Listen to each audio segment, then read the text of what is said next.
So welcome guys, welcome to my channel. In this video I will be talking to you about our new chapter that is thermodynamics और thermochemistry. ठीक है, तो उससे आप इस chapter में हम लोग थर्मोडायनेमिक्स के बारे में बात करेंगे क्योंकि थर्मोकेमिस्ट्री जो है वो ज़्यादा हार्ड नहीं है और यहाँ पे हम लोग उस पर डिस्कशन भी नहीं करेंगे। तो पहले स्टार्ट कर लेते हैं अपना first topic that is work के बारे में थोड़ा सा डिस्कशन। ठीक है ना, तो चलो देखो, जब आप किसी पिस्टन पे देखो, आपने क्या पढ़ा है आज तक आपने थर्मोडायनेमिक्स में एक तो पढ़ा था सबसे पहले चैप्टर स्टार्ट होते वक्त, एक पढ़ा था आपने ओपन सिस्टम, एक पढ़ा था आपने क्लोज सिस्टम, एक पढ़ा था isolated system. And I think कि आपको ये सारी चीज़ें पता है। पर मैं क्या पूछना चाहती हूँ कि अगर आपके पास क्या बोलते हैं, एक पर्टिकुलर सिलेंडर है और उस पर अगर एक पिस्टन आपने ऊपर से कंप्रेस किया तो क्या होगा? कंप्रेशन होगा। और अगर वो अपने आप एक्सपेंड हो रहा है तो उसको क्या बोलेंगे? एक्सपेंशन बोलेंगे। तो जब मैंने ये वर्ड बोला वो अपने आप एक्सपेंड कर रहा है, जब वो अपने आप खुल रहा है, तो इसका मतलब क्या है? Work done by the system, मतलब वो सिस्टम क्या कर रहा है? एक्सपेंड कर रहा है। और मैंने भी क्या बोला कि आप कंप्रेस कर रहे हो, तो मतलब work done on the system, मतलब सिस्टम पे काम हो रहा है। मेरे कहने का मतलब ये है कि अगर खुद पे काम हो तो पॉजिटिव आपको याद रखना है, और अगर आपको काम करना पड़े तो नेगेटिव याद रखना। तो आप मुझे एक बात बताओ, जब आप पे काम होता है कोई चीज़ का, जैसे कि फॉर एग्जांपल आप पे मसाज होता है, तो ऑफ कोर्स आपको खुशी होती है ना, तो आप ऐसे पॉजिटिव करो। आपको अगर किसी पे मसाज करना पड़ता है तो ऑफ कोर्स आपको बुरा लगता है, तो इसलिए आप नेगेटिव हो जाते हो। ऐसे आप चीज़ों को याद कर सकते हो। ठीक है ना। अच्छा, अब बात कर लेते हैं कि इसका फॉर्मूला क्या होता है। अच्छा, ये बात तो अब तो बचपन से ही पढ़ा है कि DW is nothing but PdV, मतलब कि work done is nothing but pressure into volume. और वो पॉजिटिव कब आएगा, नेगेटिव कब आएगा, वो चीज़ भी मैंने आपको एक्सप्लेन कर दी है। ठीक है ना। अच्छा, एक और बात देखो, अब जो आप ये कर रहे हो ना, ये वर्क डन पॉजिटिव नेगेटिव, ये आपको काम कहाँ आएगा? ये काम आपको तब आएगा जब आप फर्स्ट लॉ ऑफ थर्मोडायनेमिक्स पढ़ोगे। दैट्स वाई मैं आपको एक एक चीज़ एक्सप्लेन करती हुई चलूँगी, सो दैट आप इस चीज़ को आगे चल के आपको दिक्कत ना आए। एक और चीज़ आपको याद रखना है कि एक्सोथर्मिक में ना डेल्टा एच की जो वैल्यू होती है वो नेगेटिव होती है, और एंडोथर्मिक में डेल्टा एच की वैल्यू पॉजिटिव होती है। ये बात तो शायद आप मुझसे भी जल्दी जानते होंगे। तो आगे बात कर लेते हैं कि दो तरह के फंक्शंस होते हैं, एक होता है पाथ फंक्शन, दूसरा होता है स्टेट फंक्शन। तो इसमें स्टेट फंक्शन के एग्जाम्पल क्या है? तो याद रखना, स्टेट फंक्शन के सिर्फ दो ही एग्जाम्पल हैं, एक है वर्क डन और दूसरा है हीट। तो हीट और वर्क डन जो होगा उन सबको छोड़ के जो कुछ भी आपको दिखेगा वो सारे स्टेट फंक्शन है। For example pressure, volume, temperature, number of moles, entropy, ये सारी चीज़ें क्या है? स्टेट स्टेट फंक्शन है। आगे बात कर लेते हैं कि ये जो चारों स्टेट फंक्शन है, इन देखो ये चार स्टेट फंक्शन है हमारे पास, UHAG। इस चीज़ को आपको याद करना ही है क्योंकि आपको ना एज इट इज़ ये क्वेश्चन में आ जाता है कि du/dt को आप कैसे लिख सकते हो, चीज़ों को किस तरह से लिखा जाता है, उस पर तो हम बाद में बात करेंगे। ये चारों फार्मूलेज जो है ना, ये थर्मोडायनेमिक्स का रूट है दोस्त। इन चारों फार्मूले को आपको याद करना ही है, भले ही आप एक बायो स्टूडेंट हो तो भी आपको यही चीज़ याद करना ही है। ठीक है। अच्छा, तो इसको याद करने का एक तरीका बता देती हूँ मैं आपको। UHAG को आप as it is as a sequence wise mention कर दो, और पता है एक बार अगर आप इतने याद कर लिया ना तो आपको मतलब बहुत लंबे टाइम तक ये चीज़ याद रहेगा। तो आप जस्ट थोड़ा सा एफर्ट्स मारो और इसको लर्न कर लो, क्योंकि आपसे बहुत सारे क्वेश्चंस CUET में भी पूछे जाते हैं और IIT एग्जाम में भी पूछे जाते हैं। तो इसका क्या क्या है? चार फॉर्मूला। पहला है TDS माइनस PDV। दूसरा है, देखो PDV जो होता है आपको भी पता है, PDV किसका है? वर्क डन का होता है कि नहीं? वही चीज़ है TDS माइनस PDV। ओके। अब H में क्या है कि TDS एज इट इज़ लिखो, और यहाँ पे जो माइनस साइन है उसको प्लस में बदलो, और माइनस साइन को अगर आप प्लस में बदलोगे तो ऑफकोर्स आपको ना ये भी इंटरचेंज करना पड़ेगा, मतलब व्यू आगे आ जाएगा, P पीछे आ जाएगा। इस तरह से A में क्या होगा? दोनों में माइनस साइन। ऑफकोर्स अब इसको आपको चेंज करना है, तो आपको याद रखना कि यहाँ पे भी इंटरचेंज हो गया, SDT हो गया। और यहाँ पे अगर आप PDV देखोगे तो आपने एज इट इज़ जो फर्स्ट वाले में दिया था वो आपने थर्ड वाले में, और फिर G में देखोगे जो आपने थर्ड में लिया था वही आपको फोर्थ में लेना है, और यहाँ पे आपने जो सेकंड में लिया था वो फोर्थ में लेना है। मेरे कहने का मतलब ये है कि अगर आपने ये जो फर्स्ट के दो है ना, इन दोनों को भी आपने लर्न कर लिया ना, तो आप मतलब फर्स्ट के जो दो है ना, इन दोनों को आपने लर्न कर लिया ना, तो ये दोनों आपके लिए आसान हो जाएंगे। क्यों? क्योंकि पहले का दो सेम है और बाकी के दो सेम है, और यहाँ पे क्या है, इस वाले में फर्स्ट और थर्ड सेम है और सेकंड एंड फोर्थ सेम है, और दोनों में कुछ ज़्यादा फर्क नहीं है। बस TDS याद कर लो और PDV याद कर लो। TDS को उल्टा कर दो तो SDT हो जाएगा और उसके आगे माइनस साइन लग जाएगा। और PDV तो आपको पता है वर्क डन, जो कि नेगेटिव होता है of PDV of pressure into volume, है ना। तो इस चीज़ को भी अगर आप चेंज कर देते हो तो फिर वो पॉजिटिव हो जाता है, ठीक है। तो इस चीज़ से आप पूरा लर्न कर सकते हो। आगे बात कर लेते हैं कि ए को क्या बोलते हैं। बहुत बच्चों को पता नहीं चलता कि ए क्या होता है, क्योंकि उनको पता है यू जो होता है वो इंटरनल एनर्जी होता है, और एंथैल्पी जो होता है, एच जो होता है वो एंथैल्पी होता है, और ए जो होता है वो क्या होता है, हेल्महोल्ट्ज़ एनर्जी, ठीक है ना। अब जी जो होता है वो गिब्स फ्री एनर्जी होता है, ठीक है। अच्छा, अब बात कर लेते हैं कि इस चीज़ को कैसे एग्ज़ाम में पूछा जाता है, ठीक है ना। आप ना इसको कैसे आपसे पूछ लिया जाएगा, याद रखना कि यहाँ पे ना आपको यूलर्स थ्योरम लगाना पड़ेगा। कौन सा theorem, Euler's theorem. Euler's theorem में क्या होता है कि फॉर एग्जांपल ये जो आपने टर्म लिखा है ना, इसको आप मान लो कि मैंने यहाँ पे MdV और NdT लिखा है एज इट इज़, मतलब इसकी जगह मैंने ये लिखा है और इसकी जगह मैंने ये लिखा है और इसकी जगह मैंने ये लिखा है, ठीक है ना। अब मैं आपको बस यूलर्स थ्योरम एक्सप्लेन कर रही हूँ कि किस तरह से लगाना है आपको चीज़ों को। अगर आप ध्यान से देखोगे तो यहाँ पे आपको क्या करना है, जो चीज़ क्लोज है, मतलब सामने सामने है, उन चीज़ों को पहले आपको लिखना है एक कॉर्नर में, इज इक्वल टू आपको जो चीज़ दूर दूर है उन चीज़ों को एक राइट हैंड साइड में लिखना है। मतलब ऐसा कुछ नहीं कि आप लेफ्ट हैंड साइड में ये लिखोगे और राइट हैंड साइड में वो लिखोगे, ऐसा कुछ नहीं है। बट मैं कहना चाहती हूँ कि आपको क्या करना है, जो चीज़ लास्ट में लिखी हुई है और फर्स्ट में लिखी हुई है, मतलब जो चीज़ें क्लोज है, उन चीज़ों को एक साइड में लिखना है, और फिर जो फार है, जो दोनों टर्म्स, उन चीज़ों को दूसरे साइड में लिखना है। लिख दिया आपने। अब फिर क्या करना है आपको, फिर आपको उसके साथ इंटरचेंज करना है। क्वेश्चन में आपको जैसा पूछा है उसके हिसाब से, जैसे कि अगर यहाँ पे माइनस में है ना आंसर, तो यहाँ पे बीच में एक माइनस भी लगाना है इक्वल की साइड में। समझ में आया? अच्छा, अगर आप इस चीज़ को और भी डीपली समझना चाहते हो तो मैं आपको बताती कि देखो मेरे पास एक एग्जांपल है, जैसे कि DU, जिसको कि आप TDS माइनस PDV लिखते हो। आपको क्या करना है, जो क्लोज है DS और P, याद रखना जिसमें D लगे हुए हैं ना उनको ऊपर लिखना है, ठीक है ना। तो चीज़ों को आपको याद करने में सिंपल रहेगा, मतलब चीज़ों को देखने में सिंपल रहेगा। आप इंटरचेंज कर दोगे ना तो इनमें भी दिक्कतें आ जाएंगी जब आप इसको शफल करने जाओगे। इसलिए चीज़ों को याद रखना। आपको क्या करना है, DS ऊपर लिखना है, फिर DP। आपने ऐसा लिख दिया, और अब आप देखोगे जब आप DS और DP लिखते हो तो यहाँ पे आपको एक चीज़ यहाँ पे कांस्टेंट रखना पड़ता है। आप मुझे एक बात बताओ, अगर आपने V को कांस्टेंट रख दिया तो ये पूरा टर्म जीरो हो जाएगा, और आप यहाँ पे DS और P के बीच में कर रहे हो, तो ऑफ कोर्स इस चीज़ को अगर आप कांस्टेंट रखोगे तो कोई ज़्यादा कुछ फ़र्क नहीं पड़ेगा। तो वही चीज़ हमने किया है, यहाँ पे टेम्परेचर को कांस्टेंट रखा है। Whereas right hand side में अगर आप देखोगे तो यहाँ पे आपको नेगेटिव दिखेगा, जो कि मैंने बताया था आपको यहाँ पे नेगेटिव साइन लेना बहुत ज़रूरी है, अगर नेगेटिव दिख जाए आपको। फिर आपको क्या करना है, बाहर वाले टर्म्स को, जो कि है DV और T, जिसमें मैंने बताया था DV वाला मतलब जो जिसमें D लगा हुआ है उसको ऊपर लिखना है। जैसे DV अपने ऊपर लिख गया, फिर T ऐसे लिख दिया, और फिर उसमें ब्रैकेट डाल के आपको देखना है कि DV और T में आपको किस चीज़ को कांस्टेंट रखने से कुछ फ़र्क नहीं पड़ेगा, तो आपको प्रेशर लिखना है यहाँ पे। समझ में आया? अच्छा, अब इस तरह से आपका हो जाता है वो कंप्लीट। अब आगे बात कर लेते हैं कि आप कहाँ पे थे हम, हाँ। तो या अब हम आगे बात कर लेते हैं कि डिफरेंशियल किस तरह के होते हैं। अब आपको थोड़ा सा नॉलेज होना चाहिए डिफरेंशियल का। तो ठीक है ना, दो तरीके का डिफरेंशियल होता है, एक होता है पार्शियल डिफरेंशियल और दूसरा होता है कंप्लीट डिफरेंशियल, ठीक है ना। तो हम कंप्लीट के बारे में बाद में बात करेंगे, पहले हम लोग बात कर लेते हैं पार्शियल डिफरेंशियल के बारे में, ठीक है। तो देखो पार्शियल डिफरेंशियल को अगर आप ध्यान से देखोगे ना तो आप पाओगे, एक मिनट में थोड़ा सा कैमरा को कंसंट्रेट कर लेती हूँ।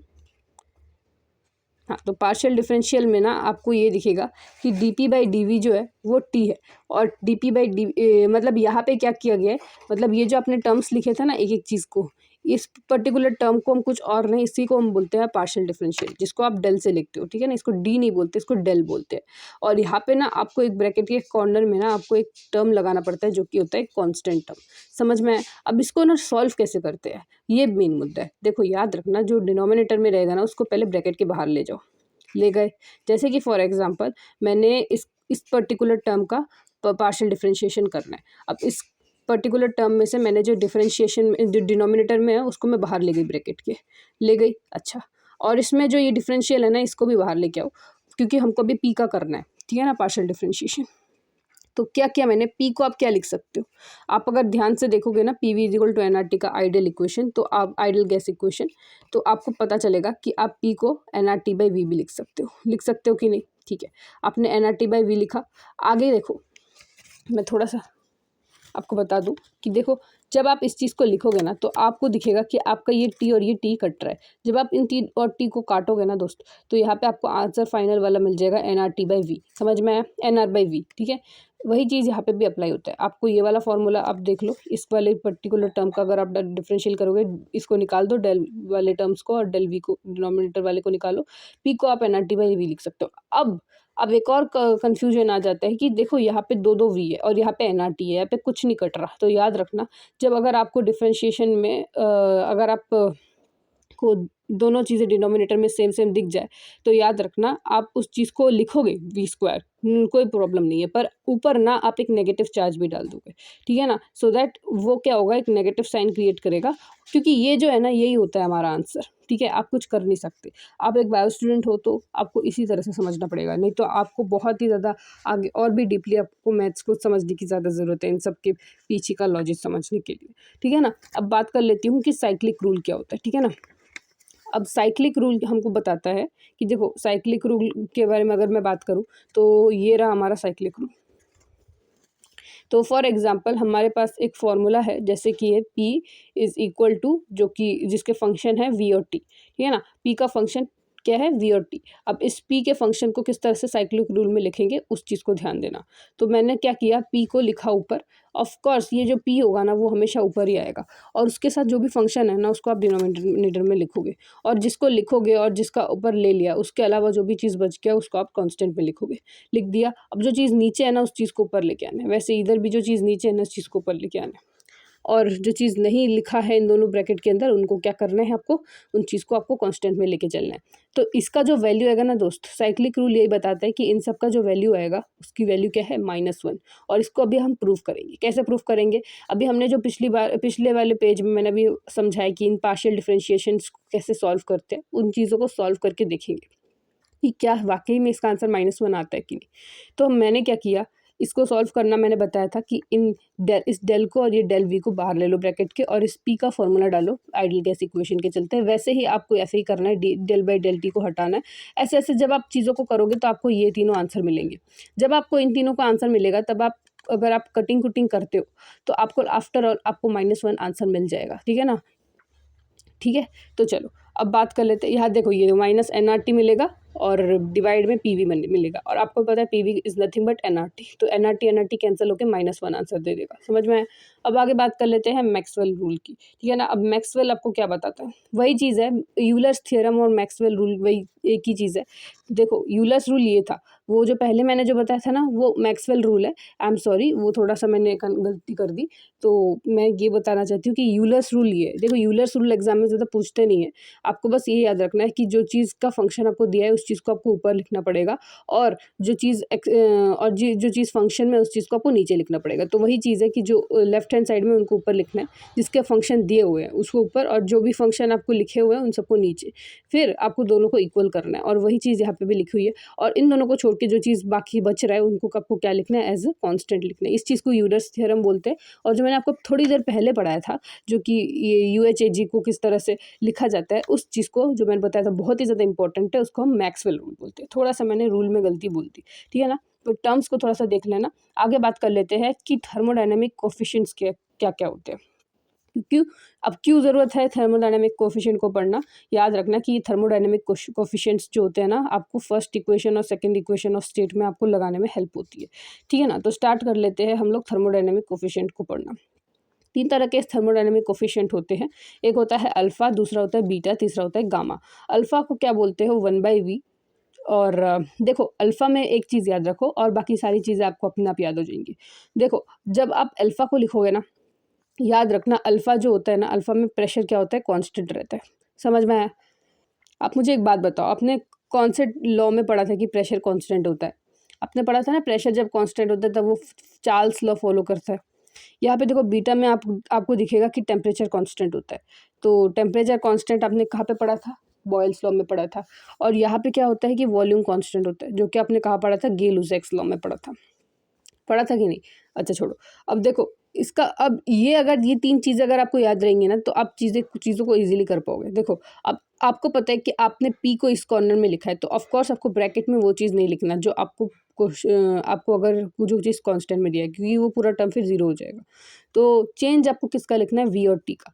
जिसका भी आप यहाँ पे चेंज लिखते हो ना दोस्त, याद रखना उसके लेफ्ट साइड में आपको उसको क्या करना पड़ेगा, काटने के लिए डिनोमिनेटर का इस्तेमाल करना पड़ेगा। जैसे कि आपने ऊपर न्यूमरेटर में वी लिखा है तो डिनोमिनेटर में आपको क्या लिखना है, 1/v लिखना है। यही चीज़ हमने यूलर्स थ्योरम में भी देखा होगा। यूलर्स थ्योरम में थोड़ा सा अलग दिया हुआ है, वो छोड़ो।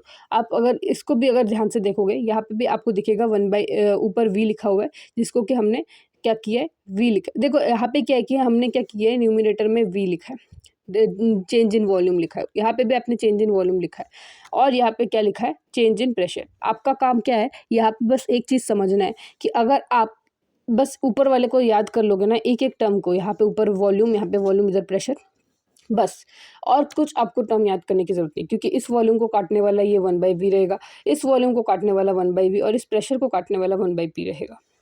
दोनों में बस एक डिफरेंस है कि बीटा में एक नेगेटिव साइन आ जाएगा, वो चीज़ याद रखना। और आपको पता है जो चीज़ P नहीं है, जो चीज़ V नहीं है, तो वो चीज़ क्या है, T है, ठीक है ना। तो आपको भी पता है कि P जो है वो अंदर नहीं आएगा, तो कुछ ना कुछ एक अलग सा वैल्यू आएगा, और वो कौन सा वैल्यू आएगा, ऑफ कोर्स अब जो लास्ट में बचा हुआ है जो कि है हमारा डेल्टी, तो उस डेल्टी को हमने यहाँ पे लिख दिया। यहाँ पे भी अगर आप देखोगे जो चीज़ T नहीं है, जो चीज़ V नहीं है, तो वो चीज़ क्या है, P है। अच्छा, वैसे ही यहाँ पे भी आपको देखना है कि P है, हो गया, V हो गया, तो बचा क्या, T बचा। वो उन सबको ऐसे इस तरह से लिख लेना। अब देखो अगर आप इन दोनों V को काटोगे तो क्या बचेगा, 1/t बचेगा। देखो ये चीज़ जो है ना, ये चीज़ रियल आइडल गैस के लिए, हाँ याद रखना, आइडल गैस में ना आपको इस तरह से चीज़ों को लिखना पड़ता है। क्यों? क्योंकि आइडल गैस में क्या होता है ना दोस्त, आइडल गैस में ना ये डेल वी और डेल टी जो है ना वो चीज़ नहीं होती। यहाँ पे वी और टी एज इट इज़ हमको देखने को मिलता है, ठीक है ना। क्योंकि अगर आप इसको सॉल्व करोगे ना तो आपको आंसर v/t के फॉर्म में मिलेगा, और जब आप इसको काटोगे ना दोस्त तो आपको दिखेगा ये वी और ये वी कट के 1/t हो जाता है। यहाँ पे भी ये वी और ये वी कट के 1/p हो जाता है, और यहाँ पे ये p और ये p कट के 1/t हो जाता है। याद रखना ये माइनस साइन यहाँ पे नहीं आएगा। और फिर अगर आप इन तीनों का जब रिलेशन निकालते हो तो ये रिलेशन भी याद रखना, alpha is equal to beta gamma P, या फिर आप ऐसे भी याद रख सकते हो, alpha by beta is equal to gamma P. ऐसे अल्फ़ा बीटा गामा तो पढ़ते ही हो, तो बस इसको एज अ सीक्वेंस भी याद रख सकते हो, alpha by beta is nothing but gamma P. तो अब बात कर लेते हैं फर्स्ट इक्वेशन ऑफ स्टेट की, ठीक है ना। याद रखना फर्स्ट इक्वेशन ऑफ स्टेट और सेकंड इक्वेशन ऑफ स्टेट, यही दोनों बहुत इंपॉर्टेंट टर्म्स है थर्मोडायनेमिक्स के, ठीक है ना। तो पहला पढ़ लेते हैं हम लोग फर्स्ट इक्वेशन ऑफ स्टेट। याद रखना फर्स्ट इक्वेशन ऑफ स्टेट में क्या होता है, U/V एट कॉन्स्टेंट टेम्परेचर, ठीक है। मैं आपको दोनों इक्वेशन ऑफ स्टेट को पहले बता देती हूँ कि यहाँ पे क्या होता है, change in internal energy with respect to volume देखा जाता है, किसमें, फर्स्ट इक्वेशन ऑफ स्टेट में। वापस बता रही हूँ, change in internal energy with respect to volume, change in internal energy with respect to volume. और सेकेंड इक्वेशन ऑफ स्टेट में एट कॉन्स्टेंट टेम्परेचर, हाँ इसको मत भूलना, change in enthalpy with respect to change in pressure at constant temperature. मतलब वहाँ पे UV है, यहाँ पे HP है, ठीक है ना। इस तरह से आप चीज़ों को याद रखो, ठीक है। अच्छा, मतलब कि आपको टेम्परेचर को कांस्टेंट रखना है और आपको वॉल्यूम को चेंज करना है, तो इससे आपको इंटरनल एनर्जी में क्या चेंज देखने को मिलेगा, वो चीज़ आपको फर्स्ट इक्वेशन ऑफ स्टेट बता।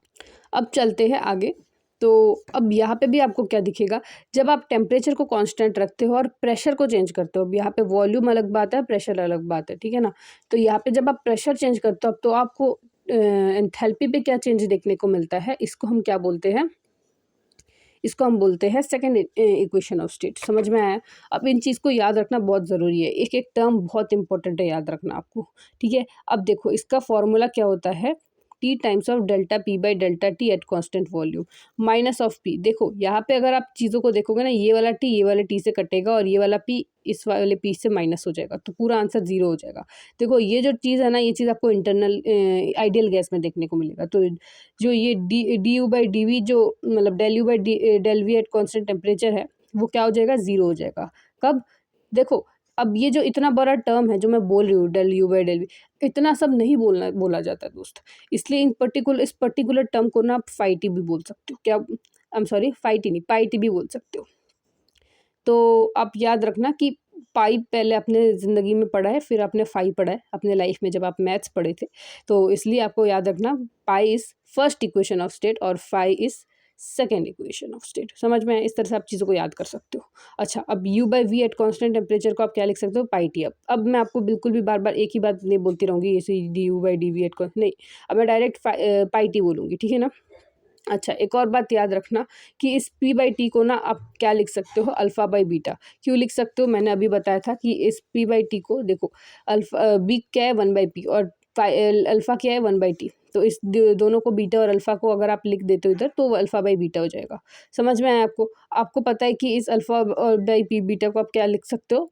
मतलब पी बाई टी को आप अल्फ़ा बाई बीटा लिख सकते हो। तो वही चीज़ यहाँ पे है कि आप इसको इस तरह से लिख सकते हो, पर ये रियल गैस के लिए है दोस्त। देखो, अब आइडियल गैस के लिए मैंने आपको बता दिया कि इसका आंसर क्या आएगा? 0 आएगा। और आपको फॉर्मूला भी किस तरह से याद करना है? पहले तो आपको ये लिखना है कि टी और पी। आपने ये टी पी लिख दिया। आपको पता है कि इस पी को हटाने के लिए आपको माइनस पी लिखना है, और इस टी को हटाने के लिए आपको डिवाइड में एक टी लाना है, और इन दोनों के अलावा जो चीज़ होगा वो कॉन्स्टेंट हो जाएगा ब्रैकेट के बाहर। समझ में आया? अब आपको एक बात बता देती हूँ, ये जो अल्फ़ा बाई बीटा होता है ना, ये रियल गैस में ना दोस्त, अल्फ़ा बाई बीटा, अब देखो आइडियल गैस में तो चलो पी बाई टी है, तो आपने पी बाई टी लिख के कट कुट कर दिया। पर दोस्त ये जब रियल गैस में आ जाता है ना, तब वो होता है R by V minus B. बहुत बार क्वेश्चन में आ सकता है, तो इसलिए चीज़ों को याद रखना। क्या हो जाता है? अल्फ़ा बाई बीटा की value R divided by V minus B. तो ये हो जाता है हमारा वैन डर वाल इक्वेशन ऑफ स्टेट। समझ में आया? तो जब आप इसको फर्दर सॉल्व करते हो ना दोस्त, तो आपको यहाँ पे क्या दिखता है? अगर आप चीज़ों को थोड़ा सा ध्यान से देखोगे, तो यहाँ पे देखो, आइडियल गैस में आपने क्या कर दिया, इस आई एम सॉरी, ये सेकंड इक्वेशन है, मैं फर्स्ट इक्वेशन की तरफ जाती हूँ। तो ये देखो, आपने आइडियल गैस में क्या किया? आपने आइडियल गैस में अल्फ़ा बाई बीटा को पी बाई टी लिख दिया, और जिस तरह से आपने कटिंग कुटिंग करके आंसर को आपने 0 कर दिया। पर जब आप इसको रियल गैस के टर्म्स में देखोगे ना, तो आपको मैंने यहाँ पे बताया R by V minus B लगाना पड़ेगा। तो यहाँ पे आपने R by V minus B लगा दिया। आगे चल के आपको जो आंसर मिलेगा ना, वो चीज़ आपको याद रखना है। वो क्या है? Pi T is equal to a N square by V square. क्या बोला मैंने? A N square by V square. वो आप पढ़ते थे ना प्रेशर करेक्शन में, पान स्क्वायर बाई वी स्क्वायर, वही उसमें से प्रेशर हटा दो, a N square by V square बच जाता है। तो इस चीज़ को आपको याद रखना है आफ्टर ऑल। अब सेकंड इक्वेशन ऑफ स्टेट को पढ़ लेते हैं। आपको जो दो ही चीज़ याद रखनी है। फर्स्ट इक्वेशन ऑफ स्टेट में आइडियल गैस 0 होता है, और real gas A N square by V square होता है। सेकेंड इक्वेशन में भी आइडियल गैस क्या हो जाता है? हमारा 0 हो जाता है। और पर जो रियल गैस जो होता है ना, उसका वैल्यू क्या हो जाता है? v minus 2a by R T. आपने बॉयल्स टेम्परेचर तो पढ़ा ही होगा। जब आपने बॉयल्स टेम्परेचर पढ़ा था, उसमें आपको मैंने क्या पढ़ाया था? b is equal to art. Art पढ़ाया था ना, आर्ट मतलब drawing, A R T, art. तो आपको कैसे याद करवाया था? b is equal to a by R T, ऐसे करके याद करवाया था। पर यहाँ पे क्या है ना दोस्त, यहाँ पे 2 लगाना है, और इक्वल टू नहीं होगा, b minus 2a by R T, ठीक है ना। क्योंकि यहाँ पे एक पॉइंट जो था वो ये 0 था। ये जब 0 हो जाएगा, तो ये 2a बाई आर टी इस तरफ आ जाएगा, जिसके चलते क्या हो जाएगा? आपको एक टेम्परेचर दिखता था, वो उसको हम बॉयल्स टेम्परेचर बोलते थे। याद है क्या आपको? नहीं याद है तो चलो ठीक है, अभी याद हो गया होगा। उसका रिलेशन भी आप यहाँ पे अप्लाई करके चीज़ों को याद कर सकते हो, इसलिए बताया मैंने। तो यहाँ पे आपको सेकंड इक्वेशन में आपको क्या करना है? आपको यहाँ पे क्या है, चीज़ों को थोड़ा सा अलग तरीके से यहाँ पे लिया गया है। यहाँ पे वॉल्यूम को लिया गया टर्म, वहाँ पे प्रेशर को ले लिया गया था, क्योंकि यहाँ पे ना आपको प्रेशर ऑलरेडी दिया हुआ है, और यहाँ पे आप उस प्रेशर को नहीं ले सकते।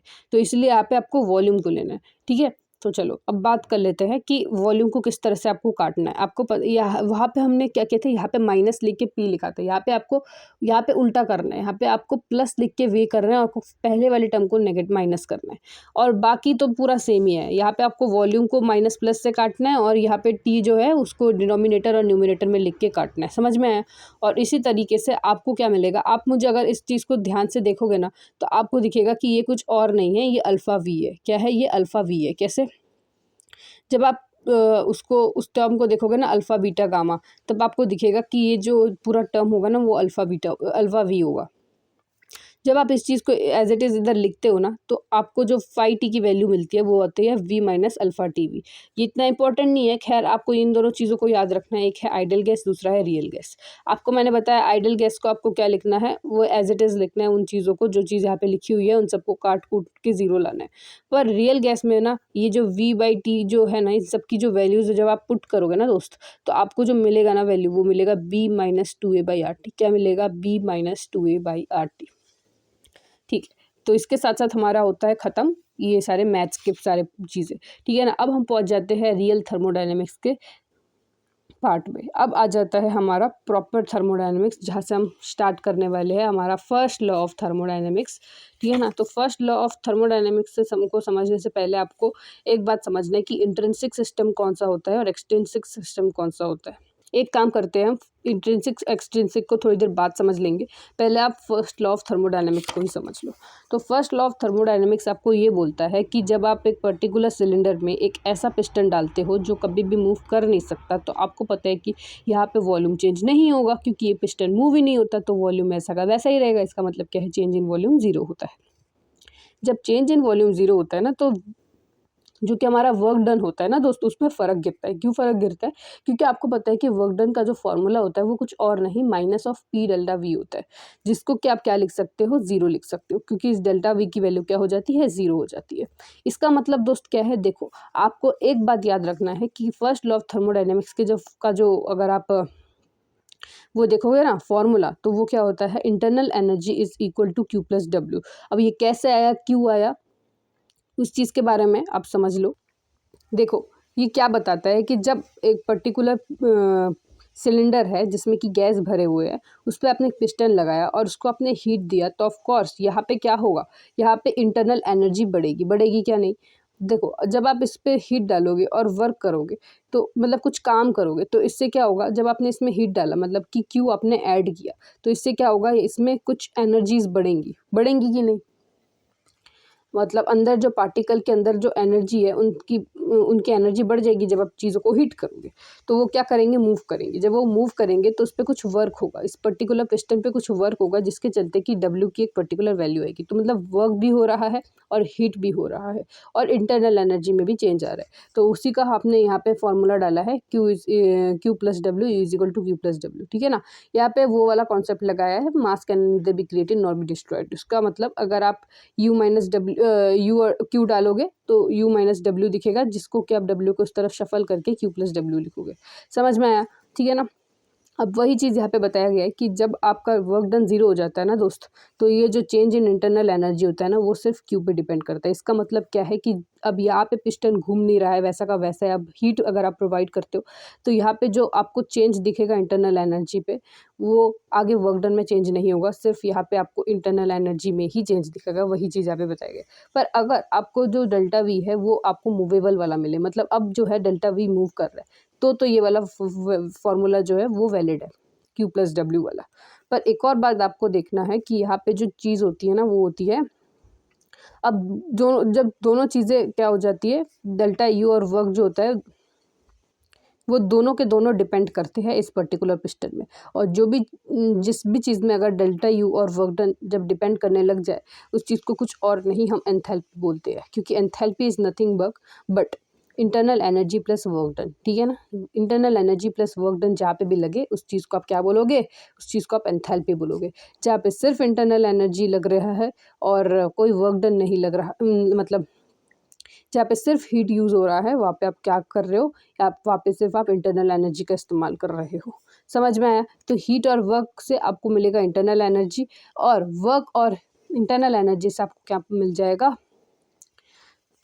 Delta H, enthalpy. अब इसी चीज़ को आप क्या लिख सकते हो, याद रखना कि जब पी कांस्टेंट होना, तो आपको क्या याद रखना है, मतलब पी कांस्टेंट ना होना। देखो पी कांस्टेंट होगा तो पूरा ज़ीरो हो जाएगा, पर अगर प्रेशर अगर कांस्टेंट नहीं है दोस्त, तो याद रखना इसको आप P1 V1 P2 V2 भी लिख सकते हो। पर ये चीज़ जो है ना, ये रियल गैस के लिए। पर क्योंकि आपको भी पता है कि इस P1 डेल्टा PV को आप NRT भी लिखते हो, NGRT लिखते हो आइडल गैस के टर्म्स में। क्यों आपने NG लिखा है, क्योंकि आपको एक साइड से दूसरे साइड का पूछा जा सकता है। और आपको पता है कि डेल्टा NG किस तरह से निकालते हैं, number of moles of product minus number of moles of reactant. उसका इस्तेमाल करके आप आइडल गैस का फॉर्मूला निकाल सकते हो इन टर्म्स ऑफ एंथैल्पी। समझ में आया। आगे बात कर लेते हैं कि अगर प्रेशर कांस्टेंट रहा तो क्या होगा। अगर प्रेशर कांस्टेंट रहा तो आपको इस पी को बाहर लेके आना है और यहाँ पे आपको डेल्टा वी लिखना है। समझ में आया, इतना कुछ टेंशन वाली बात नहीं है। आपको दो तीन चीज़ें याद रखनी है, कब वर्क डन का क्या वैल्यू आएगा, वर्क डन कब क्या होगा। क्योंकि वर्क डन का फॉर्मूला में देखो, अब मैंने आपको पहले पढ़ाया था ना कि वर्क डन जब जब मतलब कोई भी पिस्टन जब एक्सपेंशन करता है, तब work done on the system होता है, बाय द सिस्टम होता है। वर्क की क्या मतलब साइन होता है, तो वर्क का साइन बहुत इंपॉर्टेंट है इस चैप्टर में। आपको मैंने क्यू का बता दिया कि जब एक्सोथर्मिक होगा तो क्यू की वैल्यू नेगेटिव, और एंडोथर्मिक हुआ तो Q की वैल्यू पॉजिटिव, या फिर एंथैल्पी का भी वही वैल्यू होता है। समझ लो एक बात कि अगर हीट गिव करेंगे तो पॉजिटिव, और हीट अगर रिलीज होगा तो नेगेटिव। इस तरह से याद कर चीज़ों को। अब एक और बात आपको समझने की, वर्क का जो होता है ना उसका अलग अलग साइन होता है अलग अलग चीज़ों में। जैसे कॉम्प्रेशन में क्या होता था, उसका कॉम्प्रेस में पॉजिटिव होता था, एक्सपैंड में नेगेटिव होता था कि नहीं, ठीक है ना। तो इस चीज़ को समझ लो चीज़ों को। तो यहाँ पे भी आपको वही चीज़ पूछा गया है कि इसका क्योंकि आपको ना क्वेश्चन में कभी कभार Q और W का वैल्यू दे देंगे, बस वैल्यू दे देंगे। आपको इंटरनल एनर्जी फाइंड आउट करना है, पर आपको ये पता नहीं चलेगा कि आपको, जैसे मान लो कि Q 100 है और W 50 है, आपको यही पता नहीं चलेगा कि आपको 50 और 100 को ऐड करना है या माइनस करना है। और इसी के साथ एग्जामिनर आपके साथ खेलेगा और 4 अलग अलग ऑप्शन क्रिएट करके देगा, सो दैट आप कंफ्यूज हो जाए। तो मैं नहीं चाहती कि आप इन चीज़ों में कंफ्यूज हो जाए, इसलिए मैं आपको बता रही हूँ कि एक एक जो साइन है ना वर्क के, उन सारे साइंस को याद कर लो, सो दैट आपको कोई भी क्वेश्चन में दिक्कत ना हो। देखो, जब वैक्यूम के बारे में अगर क्वेश्चन में पूछ लिया ना, तो हमेशा याद रखना, work done in any vacuum is always zero, work done in free expansion is always zero, ये भी याद रखो। एक और बात कि जब लॉस होता है तब नेगेटिव, Q गेन होता है, मतलब हीट गेन होता है तो पॉजिटिव। समझ में आया? एक और बात, कंप्रेशन में पॉजिटिव होती है चीज़ें, स्प्रिंग हो या कोई भी सिस्टम हो, एक्सपेंशन में नेगेटिव होती है चीज़ें। वर्क डन, समझ में आया? मैंने ये सारी चीज़ें आपसे डिस्कस कर ली। अब आगे बात कर लेते हैं इंट्रिंसिक और एक्सटेंसिव प्रॉपर्टी के बारे में। अगर आप इंट्रिंसिक चीज़ों को देखोगे तो याद रखना कि देखो, इंट्रिंसिक चीज़ें होती है ना वो इंडिपेंडेंट होती है किसके, बल के, मतलब कि वो मास पे डिपेंड नहीं करती। और एक्सटेंसिव कैसे याद रखोगे, मास पे डिपेंड करता है। याद रखना कि देखो, आप मुझे एक बात बताओ, इंटरव्यू के थ्रू समझो। आपने 2 टाइप के इंटरव्यू देखा है, एक आपने एक्सक्लूसिव इंटरव्यू देखा है कि नहीं। जब आप टॉपर्स के साथ जो इंटरव्यू होता है, जो आपने 2 तरह का इंटरव्यू, मतलब एक तो ऑफिशियल वाला होता है जो कि आपको जॉब में ज़रूरत होती है। दूसरा वाला होता है कि जब आप कैजुअली किसी का भी इंटरव्यू ले रहे हो, किसी भी टॉपर का, जो कि आप यूट्यूब में देखते हो कि नहीं। तो यूपीएससी का जैसे कि AR1 का इंटरव्यू चल रहा है, तो वो कौन सा इंटरव्यू होता है, वो हमारा एक्सक्लूसिव इंटरव्यू होता है। मैंने देखो ऐसे याद किया, अगर आपको ऐसे याद करना है तो चीज़ों को आप याद कर सकते हो। तो एक्सक्लूसिव को ना मैं एक्सट्रिंसिक मानती थी, और आपको पता है कि ऐसे इंटरव्यू देने के लिए बहुत सारे लोग काबिल रहते, मतलब बहुत सारे लोग तैयार रहते हैं। बहुत लोगों का सपना भी होता है कि आगे चल के हम ऐसा इंटरव्यू दें। तो वो क्या होता है ना, वो डिपेंड करता है अमाउंट पे। मतलब क्या है कि ना, ज़्यादातर लोग जो होते हैं वो एक्सक्लूसिव देना ज़्यादा पसंद करते हैं, वो लोगों को ज्ञान देना ज़्यादा पसंद करते हैं। पर एज ए नॉर्मल जो इंटरव्यू ऑफिस वाला होता है, उसमें ज़्यादा लोगों को जाने में मज़ा नहीं आता, उसमें रिजेक्ट होते हैं लोग, ठीक है ना। तो यहाँ ये जो होता है ये डिपेंड करता है मास पे। ऐसी चीज़ों को याद रख सकते हो, मतलब एक्सक्लूसिव मतलब ज़्यादा नंबर ऑफ पीपल, मतलब कि ज़्यादा मास। इस तरह से आप चीज़ों को याद रख सकते हो, लंबे समय तक याद रखने के लिए बोल रही हूँ। पर एक्चुअल में जो कॉन्सेप्ट है वो क्या है कि वो अमाउंट पे डिपेंड करता है, और ये अमाउंट पे डिपेंड नहीं करता। अब इसके कुछ एग्जाम्पल है, वो ज़्यादा इंपॉर्टेंट है, क्योंकि इसका डेफिनेशन तो आप ट्रिक से भी याद कर सकते हो और एग्जाम में आते भी नहीं है, पर इसके एग्जाम्पल बहुत इंपॉर्टेंट है। क्या क्या एग्जाम्पल है इसका, जैसे कि टेम्परेचर रिलेटेड टर्म्स, जैसे कि फॉर एग्जाम्पल के इक्विलिब्रियम, जो कि टेम्परेचर पे डिपेंड होता है। रेट कांस्टेंट, समझ में आ रहा है? Rate constant, equilibrium constant, pressure, concentration, E naught of cell, है ना, मोलर और स्पेसिफिक हीट। अब देखो, मोलर और स्पेसिफिक हीट के बारे में थोड़ी देर बाद बात करेंगे, ठीक है ना, वो आगे का टर्म है हमारा, इसका टर्म है, ठीक है ना, इसके बारे में बाद में बात करेंगे। Melting point, boiling point, molarity, normality, है ना, ये सारे जो कंसंट्रेशन के टर्म्स है, टेम्परेचर रिलेटेड टर्म्स है ना, पीएच, ये सारी चीज़ें। तो weight by weight percent, volume by volume, क्योंकि देखो यहाँ पे ना वेट और वेट कट रहे हैं, समझ में आ रहा है आपको। तो वेट और wait percent, volume by volume percent, ये सारी चीज़ें किस में आ जाती है, इंट्रिंसिक पे। एक्सट्रिंसिक में क्या हो जाता है, याद रखना, जब 2 एक्सट्रिंसिक मिलते हैं ना, तब वो आगे चल के एक इंट्रिंसिक प्रॉपर्टी बनाते हैं। जैसे कि फॉर एग्जांपल, वो ये वेट है, वेट क्या है हमारा, वो हमारा एक्सट्रिंसिक प्रॉपर्टी है। वॉल्यूम क्या है हमारा, वो भी हमारा एक्सट्रिंसिक प्रॉपर्टी है। याद रखना इन सब चीज़ों को। तो वेट और वेट मतलब एक्सट्रिंसिक मिलके एक इंट्रिंसिक प्रॉपर्टी बनाता है। वैसे ही यहाँ पे भी वॉल्यूम जो है, इन दोनों टर्म्स को याद रखना दोस्तों, वॉल्यूम और जो वेट है, इसके पीछे का मतलब मैं समझाऊंगी। अब बस ये देखो कि वो अपने वेट और वेट आपने डिवाइड किया, जिससे आपको क्या मिल गया, 2 एक्सट्रिंसिक को डिवाइड करके एक इंट्रिंसिक मिल गया। वैसे ही यहाँ पे भी ऐसे ही है। तो देखो, जैसे कि एक्सट्रिंसिक का हमने बताया कि डिपेंड किस पे करता है, अमाउंट पे। अब मैं चीज़ों को थोड़ा सा और अच्छे से बताती हूँ कि देखो, आपको क्या बताया जाएगा कि जैसे कि एक पर्टिकुलर कंटेनर है, इस कंटेनर में आपको बताया गया कि इसके पास इस कंटेनर में ना 4 ग्राम का मैंने एक पर्टिकुलर मतलब 4 ग्राम मैंने क्या डाला है, पत्थर डाला मैंने, ठीक है, मान लो ऐसे पत्थर डाला। और अब दूसरा कंटेनर है जिसमें कि मैंने कितना 5 ग्राम का क्या डाला है, पत्थर डाला है, ऐसे फॉर एग्जांपल मान रही हूँ, बोल रही हूँ मैं। और अभी जब दोनों मैंने कंटेनर को, अब दोनों कंटेनर में से जितने भी चीज़ें हैं वो सारी मैं एक कंटेनर में डाल दूँ, मतलब कि जो कंटेनर बी है वो उसमें जो भी चीज़ें हैं उन सबको मैं कंटेनर ए में डाल दूँ, तो क्या होगा, वो 4 और जो 5 ग्राम है वो मिलके क्या वो 9 ग्राम बनाएगा? ऑफ कोर्स बनाएगा। मतलब यहाँ पे जो है, यहाँ पे चीज़ें ऐड हो रही है, मतलब यहाँ पे आपको एडिटिव प्रॉपर्टी दिख रही है। यहाँ पे जब 2 चीज़ों को एक साथ मिलाया जा रहा है तब चीज़ें ऐड हो रही है। व्हेयरएज़ आपको अगर मैंने बताया कि आपके पास है टेम्परेचर 20 डिग्री सेल्सियस और दूसरे में है 40 डिग्री सेल्सियस का टेम्परेचर, क्या जब मैं दोनों टेम्परेचर को दोनों के साथ ऐड कर दूँगी क्या वो 60 डिग्री टेम्परेचर बनेगा? कभी भी नहीं। तो इसीलिए यहाँ पे बताया गया कि टेम्परेचर और जो कॉन्सेंट्रेशन है दोनों को आप ऐड करोगे तो वो ऐड नहीं होता दोस्त। पर अगर आप मास को, वॉल्यूम को, है ना, वॉल्यूम आप बढ़ा भी सकते हो 2 वॉल्यूम और एक्स्ट्रा डाल के, समझ में आ रहा है? तो मास और वॉल्यूम एक ऐसी चीज़ें हैं जिनको कि आप अमाउंट के साथ क्या कर सकते हो, चेंज कर सकते हो, मतलब वो डिपेंड करती है अमाउंट पे। समझ में आ रहा है चीज़ें? अच्छा, अब बात कर लेते हैं डेंसिटी कौन सा टर्म है।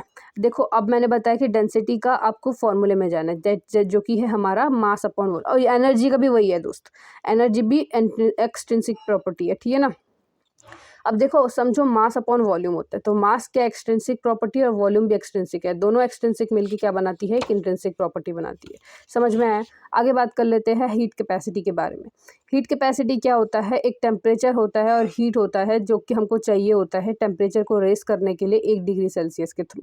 मतलब आपको क्या करना है, जब आप 1 डिग्री सेल्सियस का टेम्परेचर बढ़ाते हो तो आप कितना टेम्परेचर, कितना हीट आपने लिया, तब जाके आपका 1 डिग्री सेल्सियस बढ़ा। उस चीज़ को कौन समझाता है, हीट कैपेसिटी बताता है, ठीक है ना। अब याद रखना हीट कैपेसिटी का जो फॉर्मूला होता है वो क्या होता है, Q/T।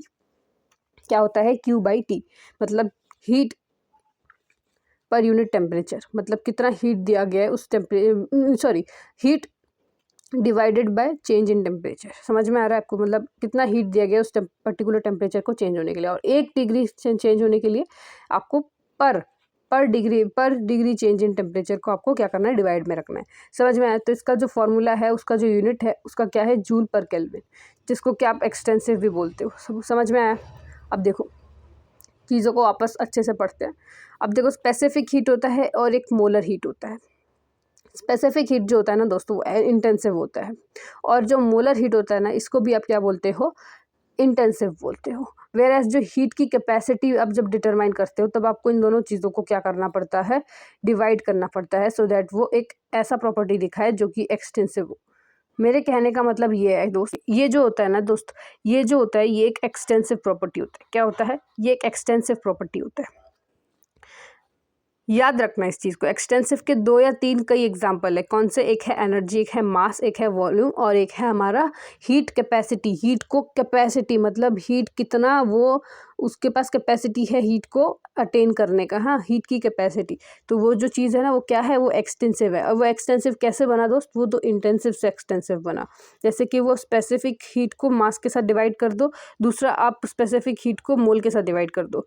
अगर वो मोल के साथ करते हो तो वो मोलर हीट कैपेसिटी, और अगर आप मास के साथ करते हो तो वो स्पेसिफिक हीट कैपेसिटी। समझ में आया?